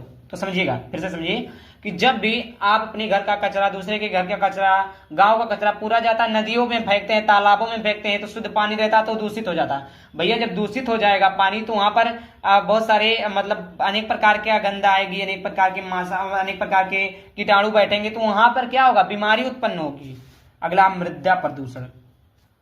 मिट्टी में होने वाले प्रदूषण को मृदा प्रदूषण के, मटियम जो प्रदूषण हुआ तो वो है। यह मुख्यतः खेती की अत्यधिक कीटनाशक का उपयोग करने से ऐसे पदार्थ जिसे मृदा में नहीं होना चाहिए मिलाने पर होता है। शहरीकरण, औद्योगिकरण बढ़ने से मृदा प्रदूषण बढ़ा। भैया मिट्टी का मतलब खेतों में जो खेत में आप भी जहाँ 1 बीघा में खेत नावक जहाँ 1 बोरा खाद नावक 10 बोरा नहीं देवो, जहाँ कम चीज ना हो ज्यादा नहीं देवो, जहाँ ज्यादा ना हो कम नहीं दे, तो क्या हुई, अरे भाई मिट्टी में खराब चीजें होंगी, तो ये सारी चीजें होंगी।